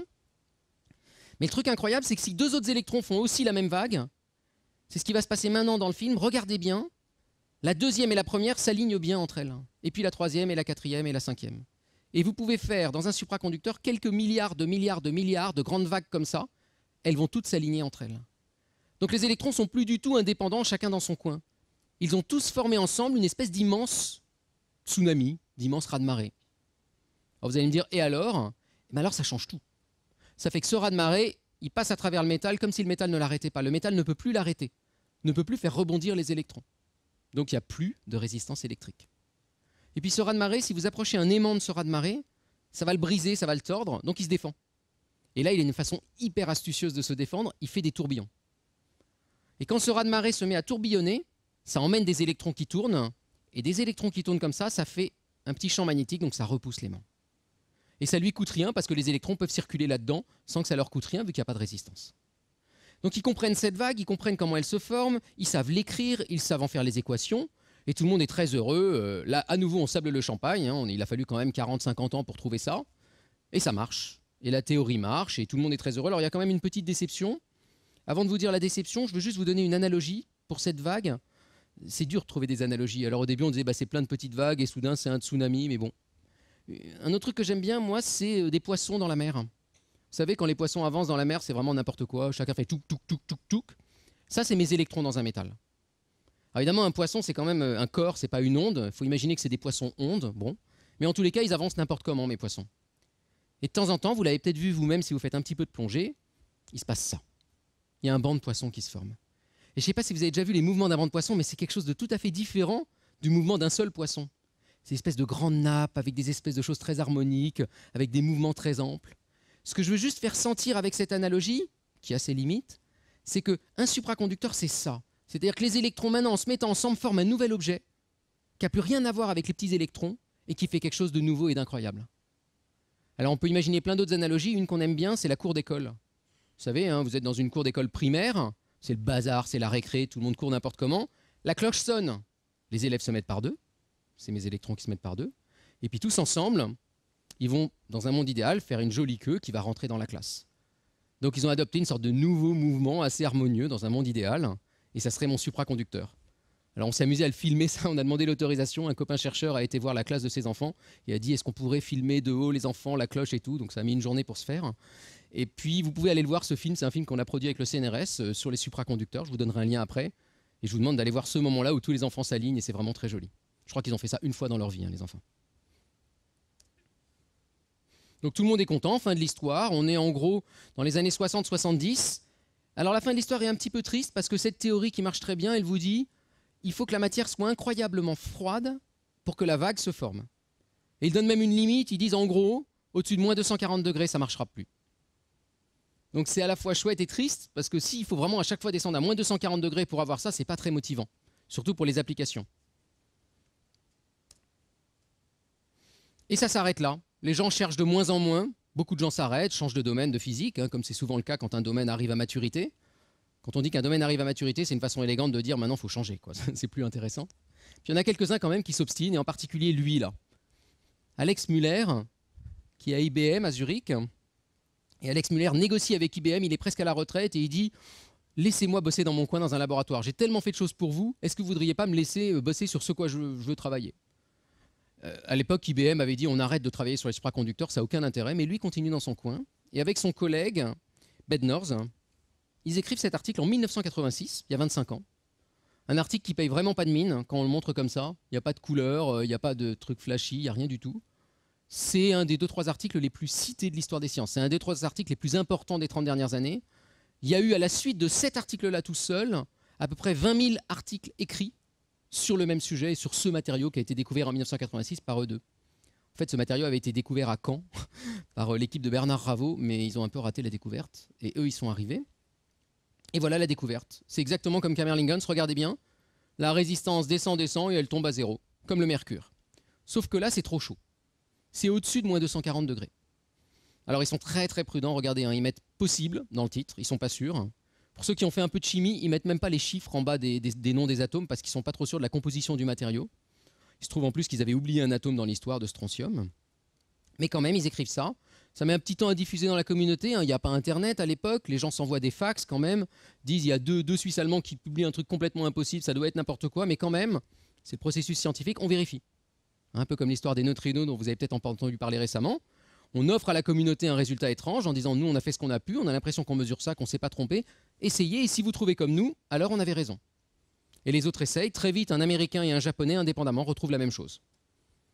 On a appelé ça le Woodstock de la physique. Alors je pense que pour ceux qui ont connu le vrai Woodstock, il y a quand même une petite marge. Donc le Woodstock de la physique c'est ça, c'est à l'hôtel Hilton en mars 87. Alors je sais vraiment pas pourquoi ils ont appelé ça le Woodstock de la physique, mais en gros là on est dans le hall de l'immeuble, donc c'est un peu inhabituel pour des physiciens qui vont dans des conférences où normalement ils sont dans la salle de conférence. Mais là elle était déjà pleine la salle de conférence tellement tout le monde voulait y aller, donc ils ont mis les gens dans le hall. Il y avait des gens dans la rue, il y avait des écrans comme ça dehors. Tout le monde devient complètement fou. Alors pourquoi ? Parce que on a la conjonction de deux choses. D'abord un truc qu'aiment beaucoup les physiciens, c'est qu'on remet en cause le beau modèle sur lequel tout le monde était d'accord. Donc soudain, il y a quelque chose de nouveau à comprendre. Donc ça, c'est du côté fondamental. Et puis du côté des applications, ça ouvre soudain tous les espoirs. Si on n'est plus limité à moins 240 degrés, si on arrive à les réchauffer et à ce que ces supraconducteurs marchent encore, alors là, on peut vraiment imaginer des applications industrielles phénoménales. Effectivement, juste après, les découvertes s'enchaînent. Là, je vous mets juste les découvertes au fur et à mesure des années. En gros, plus c'est haut, mieux c'est, parce que plus c'est chaud. Donc voilà nos deux Suisses allemands. Et puis juste après, les découvertes s'enchaînent et c'est de mieux en mieux. Hein. Alors là, j'aurais pas dû vous mettre le dernier trait qui est un peu décevant. Mais vous voyez, en 1991-92, on était à 150 Kelvin, c'est-à-dire moins 120 degrés. Et donc les gens se disaient, waouh, dans 2 ans, on est à 300. Et quand on est à 300 Kelvin, ça veut dire qu'on est à la température de cette pièce, 20 degrés. Et donc ça veut dire qu'on n'a même plus besoin de les refroidir. Alors on n'y est pas arrivé, malheureusement, depuis, on n'a rien fait de mieux que 150. Alors là, on pourrait se dire, bon, bah ça y est, c'est encore un bid, vous vous arrêtez là, moins 130, moins 120, c'est incroyablement froid encore, ça a servi à rien. Alors si, ça a servi, parce que ça a remis en cause tout ce qu'on avait compris jusque-là, et puis ça sert parce que aucun physicien digne de ce nom ne parierait qu'on n'arrivera pas à remonter. Et vous voyez, c'est pas du tout un truc qui est progressif. C'est pénible, pénible, pénible, et puis soudain, il y a un accident, il y a quelque chose qui se passe avec une découverte, et ça réaugmente à nouveau, puis c'est à nouveau un palier. Et c'est un peu ça la recherche. Soudain, une découverte qui redéclenche tout. Donc je ne sais pas du tout si demain matin, dans mon laboratoire ou un autre laboratoire, on ne va pas découvrir un nouveau matériau qui continue à faire monter la courbe. En tous les cas, on a un avantage avec ces nouveaux-là, c'est que vu qu'on ne les a pas compris, il faut bien le dire, hein, depuis 25 ans, on n'a pas compris pourquoi ils sont supraconducteurs, au moins il n'y a pas de limite. Vous voyez, on ne dit pas, bah, ça ne peut pas dépasser moins 110, vu que de toute façon, on n'a pas compris pourquoi ils sont supraconducteurs. Je ne vais pas vous dire tout ce qu'on a essayé de faire depuis 25 ans, on a beaucoup travaillé, je vais juste essayer de vous expliquer pourquoi on a échoué pour l'instant. Donc on a échoué, c'est-à-dire qu'on n'a pas compris comment la vague d'électrons se forme dans ceux-là. Dans les anciens, on avait compris, mais pas dans ceux-là. Les espèces de 2 électrons qui font ça et autres, je ne sais pas pourquoi ils font ça ici. Ils le font, mais je ne sais pas pourquoi. Je vais juste vous expliquer pourquoi. C'est un problème de physique terrible pour nous. Donc ce que je vous représente, c'est les atomes dans la pastille noire. C'est des espèces de couches comme ça, chaque boule c'est un atome. Et vous avez vu, il y a surtout cette couche-là, où c'est des espèces de carrés. Ça c'est des cuivres, ça c'est des oxygènes, et les petits trucs blancs, c'est mes électrons qui se baladent. Et vous avez vu, ils se baladent le long des carrés. Oula. Et alors ça, c'est un drame pour le physicien parce que, en physique, 2 charges électriques négatives se repoussent. Ça rappelle sûrement des souvenirs à certains. Donc les électrons, ils ne peuvent pas être au même endroit au même moment. Ils s'évitent. Et donc ça fait que mes électrons, vous avez vu, ils ne sont jamais au même endroit au même moment. Donc si je veux essayer de deviner comment bouge celui-là, il faut que je sache où sont tous les autres à tous les moments. Et ça, je ne sais pas faire. Parce qu'il y en a des milliards de milliards de milliards. Donc c'est un problème terrible, on appelle ça un problème d'électrons fortement corrélés. Il n'y a qu'un cas où on est très bon pour le résoudre, c'est celui-là. Si vous en mettez trop, si vous en mettez 1 par atome, ben là, plus personne ne peut bouger nulle part. Lui, il ne peut pas aller là parce qu'il y a déjà quelqu'un. Donc tout le monde est bloqué.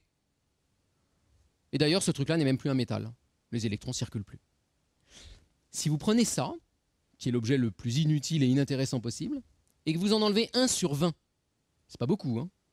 Vous voyez que ça reste super difficile pour les électrons de bouger. Vous savez, c'est un petit peu comme le petit jeu là où on essaie de refaire le puzzle, mais on a beaucoup de mal à déplacer les petites cases.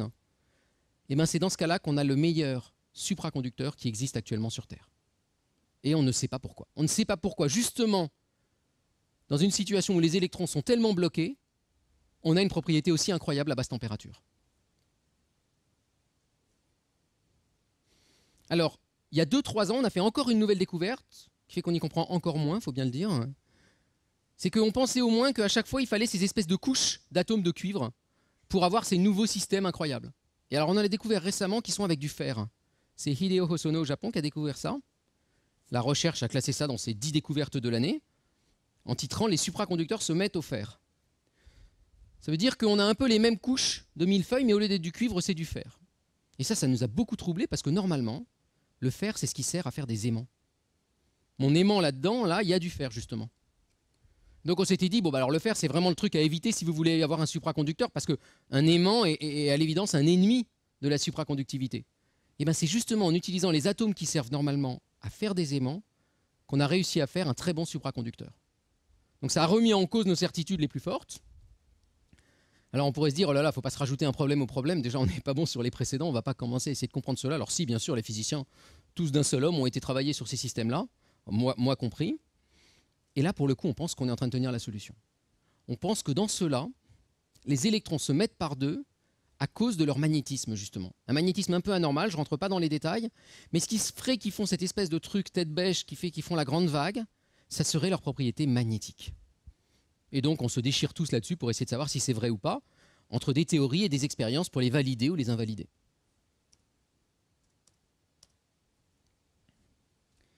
J'en ai fini avec mon côté la recherche sur les supraconducteurs. J'ai juste essayé de vous démontrer que c'était un sujet de recherche très vivant, très moderne, où de très très nombreux physiciens travaillent dessus partout dans le monde, et en France en particulier. Je veux juste faire un petit détour avant de revenir au train que je vous ai promis, en passant par les liquides. Alors là, vous allez me dire que les liquides, vraiment, on ne voit pas le rapport, parce qu'à cette température, tout est solide, presque tout. Il y a un truc qui reste liquide, c'est l'hélium, parce que c'est justement lui qui nous sert à refroidir les autres objets. Et donc la question, c'est est-ce qu'un liquide, ça pourrait être supraconducteur ? Et la réponse, c'est non. Non, parce que c'est même pas un métal, ça ne conduit pas l'électricité, ou pas bien du tout un liquide. Par contre, la physique en jeu, cette espèce de grande vague, elle pourrait être aussi dans un liquide. Alors là, ça ne serait plus les électrons qui feraient la grande vague, ça serait carrément les atomes du liquide. Et la question, c'est mais qu'est-ce qui va se passer dans ces cas-là? Et la réponse, la voilà, à nouveau par une expérience. Ce que je vais vous montrer, c'est un liquide dans un verre, c'est de l'hélium liquide refroidi à moins 270 degrés. D'accord? Donc vous allez avoir l'impression que ça bout, mais pareil, c'est très très froid. Hein. Alors, le fond du verre est une céramique, et puis pour y voir, on a mis un verre transparent, et là, l'hélium bout, il est à moins 270 degrés, et on est en train de le refroidir. Vous avez vu ce qui s'est passé là? Il a arrêté de bouillir, et regardez bien là en dessous. Vous voyez tous en dessous? Vous avez vu ce qui s'est passé, non? Ça fuit. Je vous le remonte parce que c'est quand même absolument incroyable. La même Thomas n'a pas pu faire cette manip tout à l'heure. Elle est compliquée à faire, hein, cette manip, il faut être à moins 271 degrés. Regardez bien, ça s'arrête de bouillir, et là, l'hélium se met à passer à travers le fond du verre. En fait, à cette température, l'hélium devient suprafluide. C'est un peu comme un supraconducteur, mais c'est plus pour les électrons, c'est pour la viscosité justement dont parlait Thomas avant. Ça veut dire que l'hélium, il se glisse entre les atomes. Vous voyez, le fond, c'est une céramique, c'est-à-dire des atomes bien empilés les uns à côté des autres, mais il y a 1 milliardième de mètre entre les atomes, donc il n'y a pas beaucoup de place pour passer. C'est ça qui fait que votre tisane, elle ne fuit pas. Et bien l'hélium, il accroche tellement à rien qu'il passe à travers votre mug. Les gens se sont dit, on va être plus astucieux que l'hélium. On va faire un fond avec des atomes mis n'importe comment, pour qu'il n'y ait même pas une colonne entre les atomes dans lesquels ils puissent se faufiler. Qu'il n'y ait pas de nanopaille en quelque sorte. Donc ils ont pris du verre. Parce que le verre, c'est justement ça, c'est des atomes n'importe comment. Et regardez l'expérience, alors là, elle est encore plus incroyable. Donc de l'hélium superfluide dans une coupelle de verre. Vous voyez en dessous ce qui se passe? Ça ne fuit pas, en fait, ça remonte le long des parois. Ça ne fuit pas parce que ça ne peut pas passer à travers le verre, mais en fait, là, l'hélium, il s'échappe par le haut. Ce qui se passe, c'est, vous savez, quand vous regardez un verre d'eau, ça remonte un peu sur les parois. Hein, il y a une sorte de petit ménisque qui se forme, on appelle ça de la capillarité. Et bien là, l'hélium, ça lui coûte tellement rien de remonter le long du verre que il monte et il s'échappe. Et votre verre, il peut être aussi haut que vous voulez, l'hélium, il s'en va. Donc si vous voulez faire des expériences sur l'hélium, mon conseil, c'est 1, n'utilisez surtout pas autre chose que du verre, et 2, mettez un bouchon. Pour l'anecdote, Camerlinghuns, à l'époque, le 8 avril 1911, le jour où il découvre la supraconductivité, le même jour, 2-3 heures après, découvre la suprafluidité, mais il ne s'en rend pas compte. Il aurait pu avoir 2 prix Nobel le même jour, il n'en a eu qu'un. Le prix Nobel pour la suprafluidité est arrivé plus tard pour Kapitsa dans les années 30. En fait, Camerlinghuns, il avait vu ce truc-là. Dans son cahier de manip, il est écrit très clairement à la page suivante « Je ne comprends pas, quand je refroidis l'hélium, il s'arrête de bouillir, c'est très bizarre. » Alors il l'a pas vu fuir parce que c'était en verre, son truc, c'était bien bouché, bien fermé, mais quand même il note dans son cahier de manip, il y a un truc bizarre, ça s'arrête de bouillir, je comprends pas pourquoi, puis j'arrive plus à refroidir, ça a l'air de s'arrêter, puis finalement il y arrive, et il laisse de côté ce résultat. En fait, il venait de voir l'hélium devenir superfluide, mais il n'y a pas attaché assez d'importance. Même Kamerlingons. Comme je vous l'ai dit, c'est un domaine très actuel. Voilà différents endroits où il y a beaucoup de laboratoires travaillant dessus. Par exemple, à Grenoble, il y a plein de laboratoires qui travaillent sur la supraconductivité, donc plusieurs dizaines de chercheurs. Et puis dans tous ces endroits en France. Les domaines de recherche sont à la fois du côté de la physique fondamentale, ça je vous l'ai montré, la grande vague. Alors pourquoi? C'est parce que cette grande vague, en gros, c'est le plus bel objet de physique quantique qu'on puisse imaginer. Je ne vous ai pas prononcé le mot quantique jusqu'à présent, mais quand un électron, on dit que c'est une onde, c'est la physique quantique qui vous dit ça. Et puis on dit toujours, ouais, mais la physique quantique, c'est vraiment un truc de laboratoire, il faut aller au milliardième de mètre pour la voir. En fait, avec un supraconducteur, on la voit sous nos yeux, parce qu'on a une onde quantique gigantesque. C'est un des très rares cas de physique avec l'hélium superfluide et puis des gaz ultra froids, où on arrive à faire un truc quantique grand. Alors le physicien un peu pédant va dire, on a un objet de physique quantique macroscopique. Ce que ça veut juste dire, c'est qu'on a réussi à faire une onde quantique très grande, et à la voir presque sous les yeux. Donc on essaye de comprendre cette physique quantique des très basses températures et beaucoup de laboratoires travaillent dessus. Et puis il y a aussi beaucoup de travail du côté de la chimie. J'en ai pas parlé, mais ces matériaux, il faut bien les construire à un moment donné. Comment les construire, comment assembler ces atomes, c'est pas à l'état naturel. Alors à l'état naturel, quasiment tout ce qui vous entoure est supraconducteur. La moitié de ce qui vous entoure est supraconducteur. Mais il faut les refroidir énormément. Mais pour faire les meilleurs supraconducteurs, là vraiment, il faut faire une chimie de haut niveau. Et c'est vraiment les chimistes des solides qui arrivent à faire ça, en travaillant avec les physiciens. Il y a beaucoup de travail du côté de la nanophysique. Vous avez peut-être entendu parler de nanotechnologie. Donc là, c'est bête. On prend un supraconducteur et puis on le coupe. On le coupe, on le coupe, on le coupe. Et à la fin, on laisse 1 milliardième de mètre de supraconducteur. Et on se dit, est-ce que c'est encore supraconducteur? Et la réponse, c'est oui. Et en plus, ça fait des composants en électronique tout à fait originaux qui permettent de faire de l'informatique différemment. Et puis également, plein de travail du côté des applications. Je vous ai parlé de l'IRM, par exemple. Alors à quoi ça sert, justement? La première réponse, c'est presque on s'en fiche. C'est-à-dire que ce que j'ai essayé de vous montrer, c'est que c'est un tellement beau sujet de physique en soi, stimulant intellectuellement et qui pose des vraies très belles questions de physique et qui suffisent, moi, à mon bonheur de physicien du côté fondamental. Mais quand même, il y a des applications. En voilà quelques-unes. Là, voilà l'IRM des hôpitaux. Donc la prochaine fois que vous rentrez dans une IRM, je vous demande vraiment d'avoir une pensée émue en vous disant que vous rentrez dans une onde quantique macroscopique avec 10 000 tours de fil supraconducteur, que vous rentrez dans un courant perpétuel dans de l'hélium liquide à moins 270 degrés. Et pas juste qu'on va vous regarder votre corps, etc. etc. Ça, c'est quoi, ça? C'est des types qui sont en train de faire des câbles supraconducteurs. Alors pourquoi? C'est parce qu'un câble supraconducteur, vu que ça ne chauffe pas, parce qu'il n'y a pas de résistance, on peut mettre plus de courant dedans. On peut mettre 10 000 fois plus de courant dans un câble supraconducteur que dans un câble normal. Donc il occupe moins de place. Donc vous n'avez plus besoin de lignes à haute tension, par exemple. Alors là, je vous peins le tableau en rose. Le petit problème, c'est qu'il faut refroidir votre câble tout le long. Donc ça, par exemple, c'est à Long Island. Ils ont fait un test sur 300 mètres. Alors sur 300 mètres, ils font circuler de l'azote liquide, ça marche très bien, mais évidemment c'est compliqué techniquement. Mais ça existe, ça marche et on peut faire des câbles supraconducteurs. Si on savait les faire avec un circuit de refroidissement tout petit, plus petit qu'actuellement, ou si on savait les faire sans avoir besoin de les refroidir, alors là on remplace tous les câbles électriques qui existent actuellement sur Terre. Vous imaginez dans une zone urbaine très dense, pouvoir mettre un câble dans lequel on puisse mettre 100 ou 1000 fois plus de courant, ça permet évidemment de ne pas défoncer tout le sol à chaque fois qu'on fait une installation électrique. En bas à gauche, ça c'est une application pour physiciens, c'est le LHC dont vous avez peut-être entendu parler justement là, avec tous les neutrinos, les bosons de Higgs et autres. Les accélérateurs de particules comme ça, leur job c'est accélérer les particules. Et pour faire ça, en gros, ils mettent des énormes champs électriques dans des tubes. Et les tubes, ils fondent au bout d'un moment, parce que ça chauffe trop. Donc ils font ces tubes en supraconducteurs. Ces gens-là sont les premiers consommateurs au monde de supraconducteurs. Tout le tuyau, c'est du supraconducteur. Puis en bas à gauche, cette espèce de truc bizarre là, c'est ce qui équipe les relais de téléphone portable, notamment aux États-Unis. Parce que ça fait d'excellents filtres en électronique, donc ça permet de mieux détecter votre signal. Ça permet notamment de mettre des relais plus loin les uns des autres. Donc à la campagne, c'est quand même très précieux. On peut les écarter de 50% de plus avec ces supraconducteurs. Donc là, il n'y a pas un type qui vient avec de l'hélium ou de l'azote sur le relais tous les jours pour remplir. Il y a des sortes de petits frigos autonomes qui permettent de refroidir ça. Ah, et pour ceux qui ont tenu le coup jusqu'à présent, arrive enfin le train. Alors le voilà le vrai, je vous montre quand même une petite vidéo du vrai train avant de vous montrer le mien, parce que le mien est moins impressionnant. Les enfants, il faut revenir. Je ne sais pas s'ils sont partis, les enfants. Ça, c'est le train qui va le plus vite au monde. Ce n'est pas un TGV, c'est un maglev. Il est au Japon. On est à plus de 500 km/h. Le record, c'est 585 km/h avec des passagers dedans. Regardez par les fenêtres, hein, on voit que ça va vite. Alors c'est une ligne prototype, hein, je ne veux pas vous la survendre, hein, ça n'équipe pas tous les Shinkansen japonais. Mais sur cette ligne prototype, on va vraiment à 580 km/h. Pourquoi on va si vite? C'est parce que ça ne touche plus le rail. Hein. Donc ça ne frotte plus au rail, donc ça peut aller plus vite. C'est une sorte de fusée horizontale en quelque sorte. Alors ça c'était le beau train, maintenant je vais vous faire le moche train. Alors moi je vais faire un train d'un style un petit peu différent, mais vous allez voir finalement que ça fait quand même un train. Alors je vous présente d'abord le rail. Ça c'est le rail.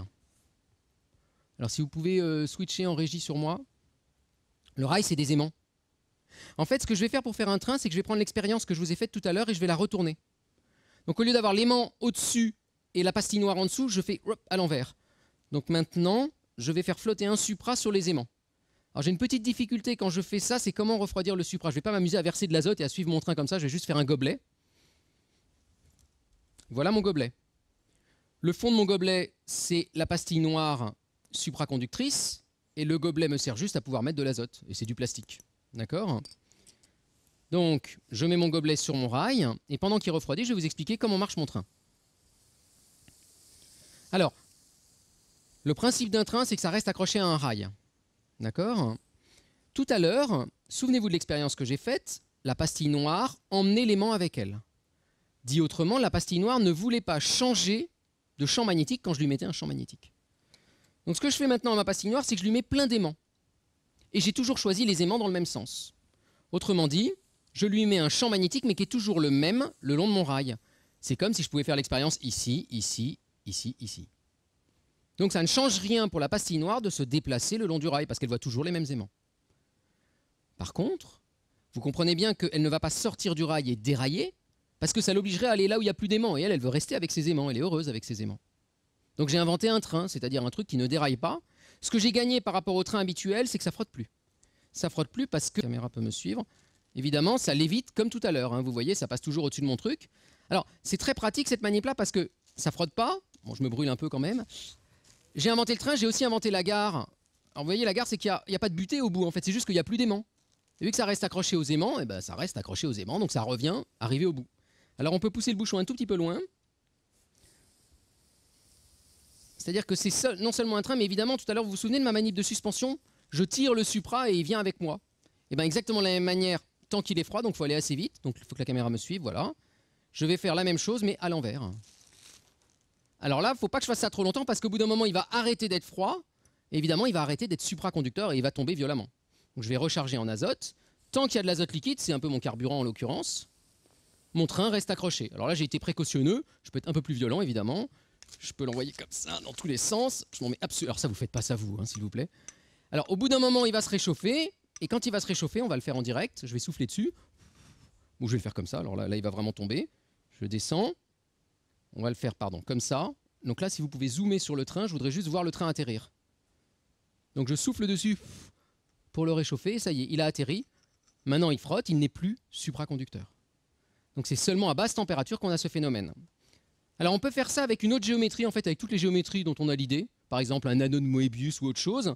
Moi, j'ai emmené avec moi un petit hula hoop, hein, hommage spécial aux années 50-60. Vous comprenez que c'est le même principe. J'ai toujours les mêmes aimants qui tournent comme ça.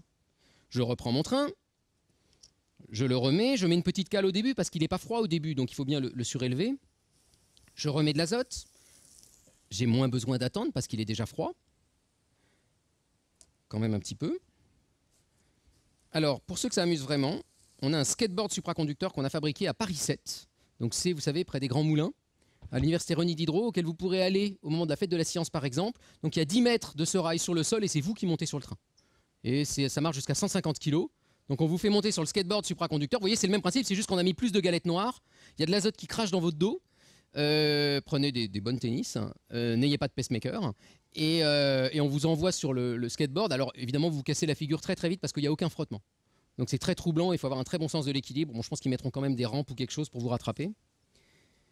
Alors, de la même manière, vous me suivez. Là, on a quelque chose qui l'évite. C'est-à-dire que comme toujours, mon petit sachet de sucre passe et ça ne frotte pas. Exactement comme avant, je peux l'envoyer sur le rail. C'est pas la vitesse qui le fait tenir. La preuve, c'est ça. D'accord? Vous comprenez que vu que j'ai pu faire l'expérience à l'envers ou à l'endroit, alors jusqu'à ce qu'il arrête d'être froid, donc c'est peut-être un petit peu... Ah oui, ça, j'ai pas mis de bouchon évidemment, donc...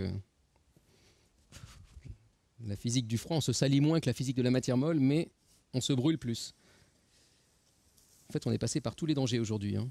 Entre Jean-Michel avec son café qui explose, Thomas avec ses liquides dégoûtants, et moi avec mon froid qui givre. Hein, vous voyez, ça givre. Donc là, on a une fête foraine quantique. C'est amusant, c'est rigolo, mais surtout, c'est de la très très belle physique quantique en direct. C'est-à-dire qu'on a un effet de pure physique quantique ici qui me permet de m'amuser et d'avoir de la lévitation qui reste accrochée à l'endroit comme à l'envers sur un champ magnétique élevé. Et c'est ça qui est amusant. Donc c'est non seulement amusant pour le grand public, mais en plus pour le physicien. Donc quand on a les deux à la fois, on est très heureux, nous. En plus, je n'ai pas le temps de détailler, mais le train, il se souvient de où il est. C'est-à-dire quand je le ramène, il se remet exactement au même endroit. Et je peux vous montrer ça juste en une seconde. Si je le tourne et que je le ramène, il va toujours se remettre dans l'axe du rail. Non, je ne sais pas si je vais arriver à faire ça. Je vais mettre un... Oh là là, c'est une catastrophe, mon truc. Vous voyez le... Non, on ne voit rien du tout. Si on... Attendez, j'essaie de sortir ça. Oui, vous voyez l'espèce de petite plaque en plastique que j'ai mis. J'ai juste mise dans l'axe du rail, d'accord? Et maintenant, j'enlève mon train. Il est sur la table. Je retire mon rail et je la tourne. Et je ramène mon rail. Et je remets mon train. Et ce que vous voyez, c'est que tout tombe. Ah ouais, non, c'est une catastrophe. C'est qu'il se remet, enfin ce que vous auriez dû voir, c'est qu'il se remet dans l'axe. C'est-à-dire qu'il se souvient d'où il était et je ne peux plus l'en empêcher. Si je le fais tourner, il veut toujours se remettre dans l'axe. Il s'est souvenu d'où étaient les aimants. Et quand je le ramène, il va s'y remettre. Et avec ça, donc on peut faire retour vers le futur réactualisé pour de vrai. Et je vous invite à aller le faire. Dans la série des événements de ce genre-là, on en a fait plein d'autres. Il y aura ici un grand festival de la Supra avec plein d'animations comme ça en direct pendant toutes les vacances de la Toussaint. Théâtre, rencontre avec les chercheurs, animation, design et compagnie. Et puis à la Tour Eiffel, avec le CNRS, on va faire léviter la Tour Eiffel. Presque. Donc on s'est fabriqué une petite Tour Eiffel comme ça. Chaque étage flotte au-dessus du précédent. Vous avez compris le principe, on peut faire ça en hamburger autant de fois qu'on veut.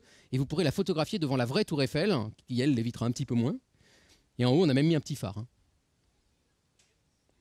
Non, non, c'est Paris. Je finis juste en introduisant ce qui va suivre tout de suite. Ça, c'est pour vous garder dans la salle, en gros. Vu que c'était l'année de la supraconductivité, on a demandé à tous nos collègues chercheurs qui travaillaient dans le domaine d'aller voir le public, de montrer ses expériences, de discuter, etc. C'est ce qu'on va faire notamment ici à la Cité des Sciences.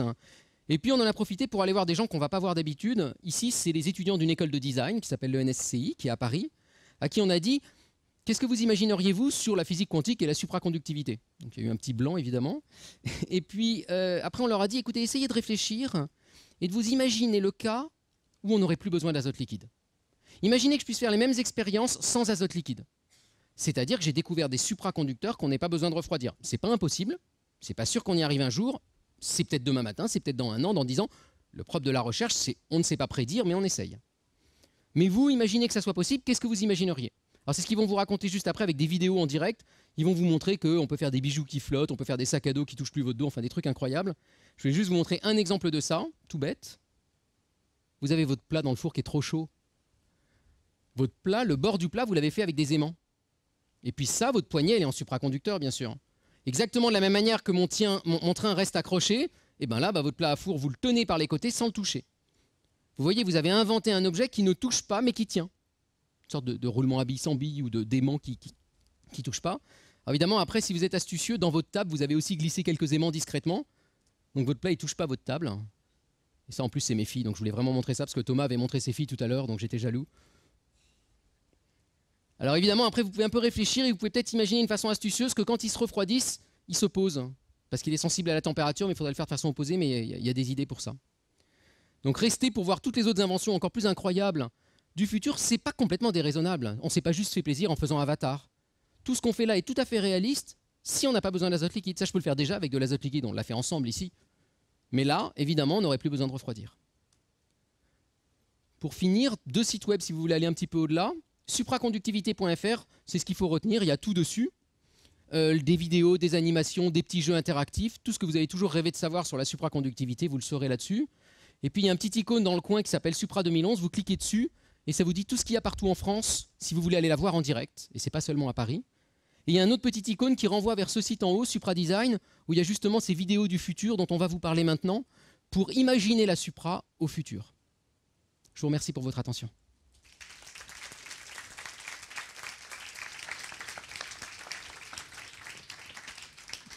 Merci beaucoup, Julien.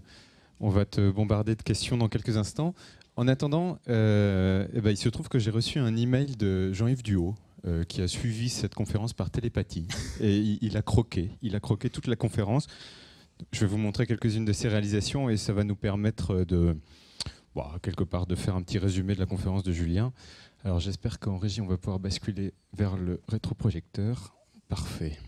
Je les découvre un peu en même temps que vous. Voici ce cher professeur Kamerling Onnes dans son laboratoire. Disciple, passez-moi le mercure. On va voir comment le courant passe dedans. Vous voyez qu'il est toujours très sympathique avec ses thésards. On a beaucoup parlé de lévitation, on en parlera encore. Voici un sumo qui lévite. Et vous avez la traduction, ça caille des pieds. Alors juste pour compléter ça vient du fait qu'en fait la première personne qu'on ait vraiment fait flotter sur un supraconducteur, c'était un sumo. Si vous tapez sumo et superconducting sur Google, vous allez voir cette image avec le vrai sumo sur une vraie pastille supra. Et maintenant, on va pouvoir lui faire du skate. Voilà, oui. Et vivement le looping.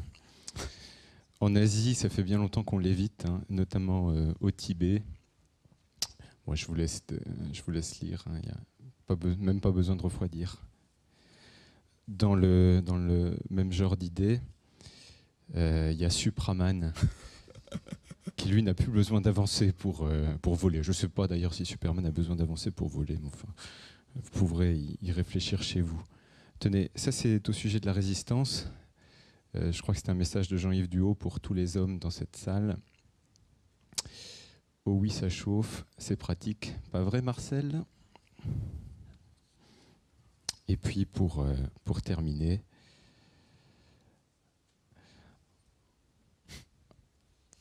je vous laisse découvrir tout ça. Voilà, vous réfléchirez chez vous. Merci à Jean-Yves, on l'applaudit bien fort.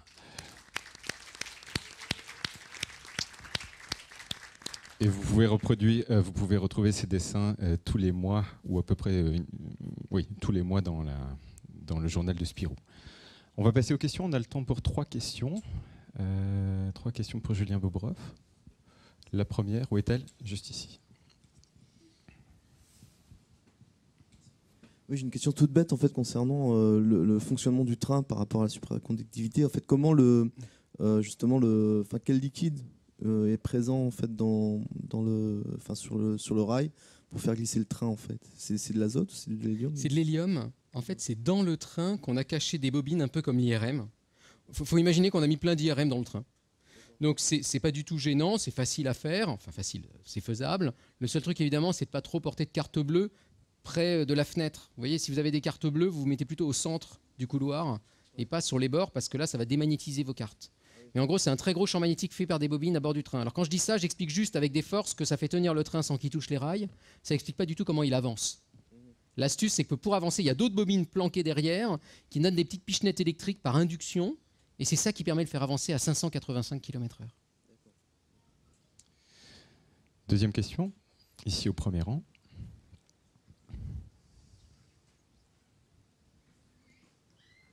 Merci. Moi, je voulais poser une question qui surprend. Bon, c'est inspiré du film de Star Wars, le premier. Est-ce que vous l'avez vu Il y a longtemps. Ouais. On voit à un moment les véhicules qui sont surélevés, justement. Comment, à votre avis, ça pourrait...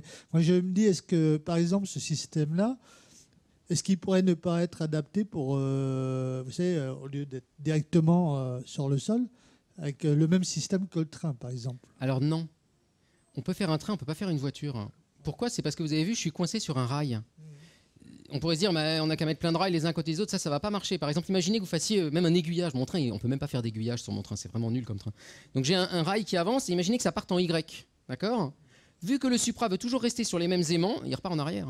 Il ne peut pas passer le croisement. Donc c'est pas bon pour faire une voiture ou quelque chose à 2 dimensions. Là, il vaut mieux des coussins d'air ou de la science-fiction ou autre chose. Un avion, ça marche quand même pas mal en fait. Ouais, d'accord. Donc finalement, je vous recommande l'avion si vous voulez faire ça. Et une dernière question. Oui. Quels sont ces nouveaux matériaux que l'on a moins besoin de refroidir ? Est-ce qu'on les fabrique actuellement ? Est-ce relativement facilement ? Alors c'est exactement les pastilles noires que je vous ai montrées. C'est des oxydes de cuivre d'un style un peu particulier. C'est assez facile à fabriquer. La petite difficulté, les gens qui ont déjà fait de la poterie savent ce que c'est que si vous faites un fil, ça casse. Hein, vous savez, quand vous faites des sculptures en poterie, puis vous faites toujours un bras un peu fin et paf, il pète à la cuisson, c'est exactement le même problème. C'est-à-dire que quand on veut faire un câble avec ça, avec de la céramique, ça casse. Donc il faut faire des sandwichs un peu astucieux en mettant du métal, de la céramique, du métal, pour pas que ça brise. Donc il y a toute une technologie développée actuellement pour essayer d'en faire des fils. Pour par exemple faire des IRM, ça serait sympa de pouvoir faire des IRM avec ces supraconducteurs. Toutes les IRM, c'est encore des vieux supraconducteurs de l'époque Camerlingon, ça en réalité. Et ces nouveaux supraconducteurs, ils servent pour les relais de téléphone portable, ils servent pas du tout pour les IRM. Donc il y a tout un travail fait du côté des applications, des matériaux, des développements technologiques pour savoir faire une céramique qui casse pas, en gros. Bien, je voudrais qu'on applaudisse très chaleureusement Julien Merci. Bovroff, ainsi que tous les autres intervenants de la journée, Jean-Michel Courty, Édouard Kierlich, Thomas Podorski et Laurie Saulnier. Merci beaucoup et restez avec nous pour la suite des festivités.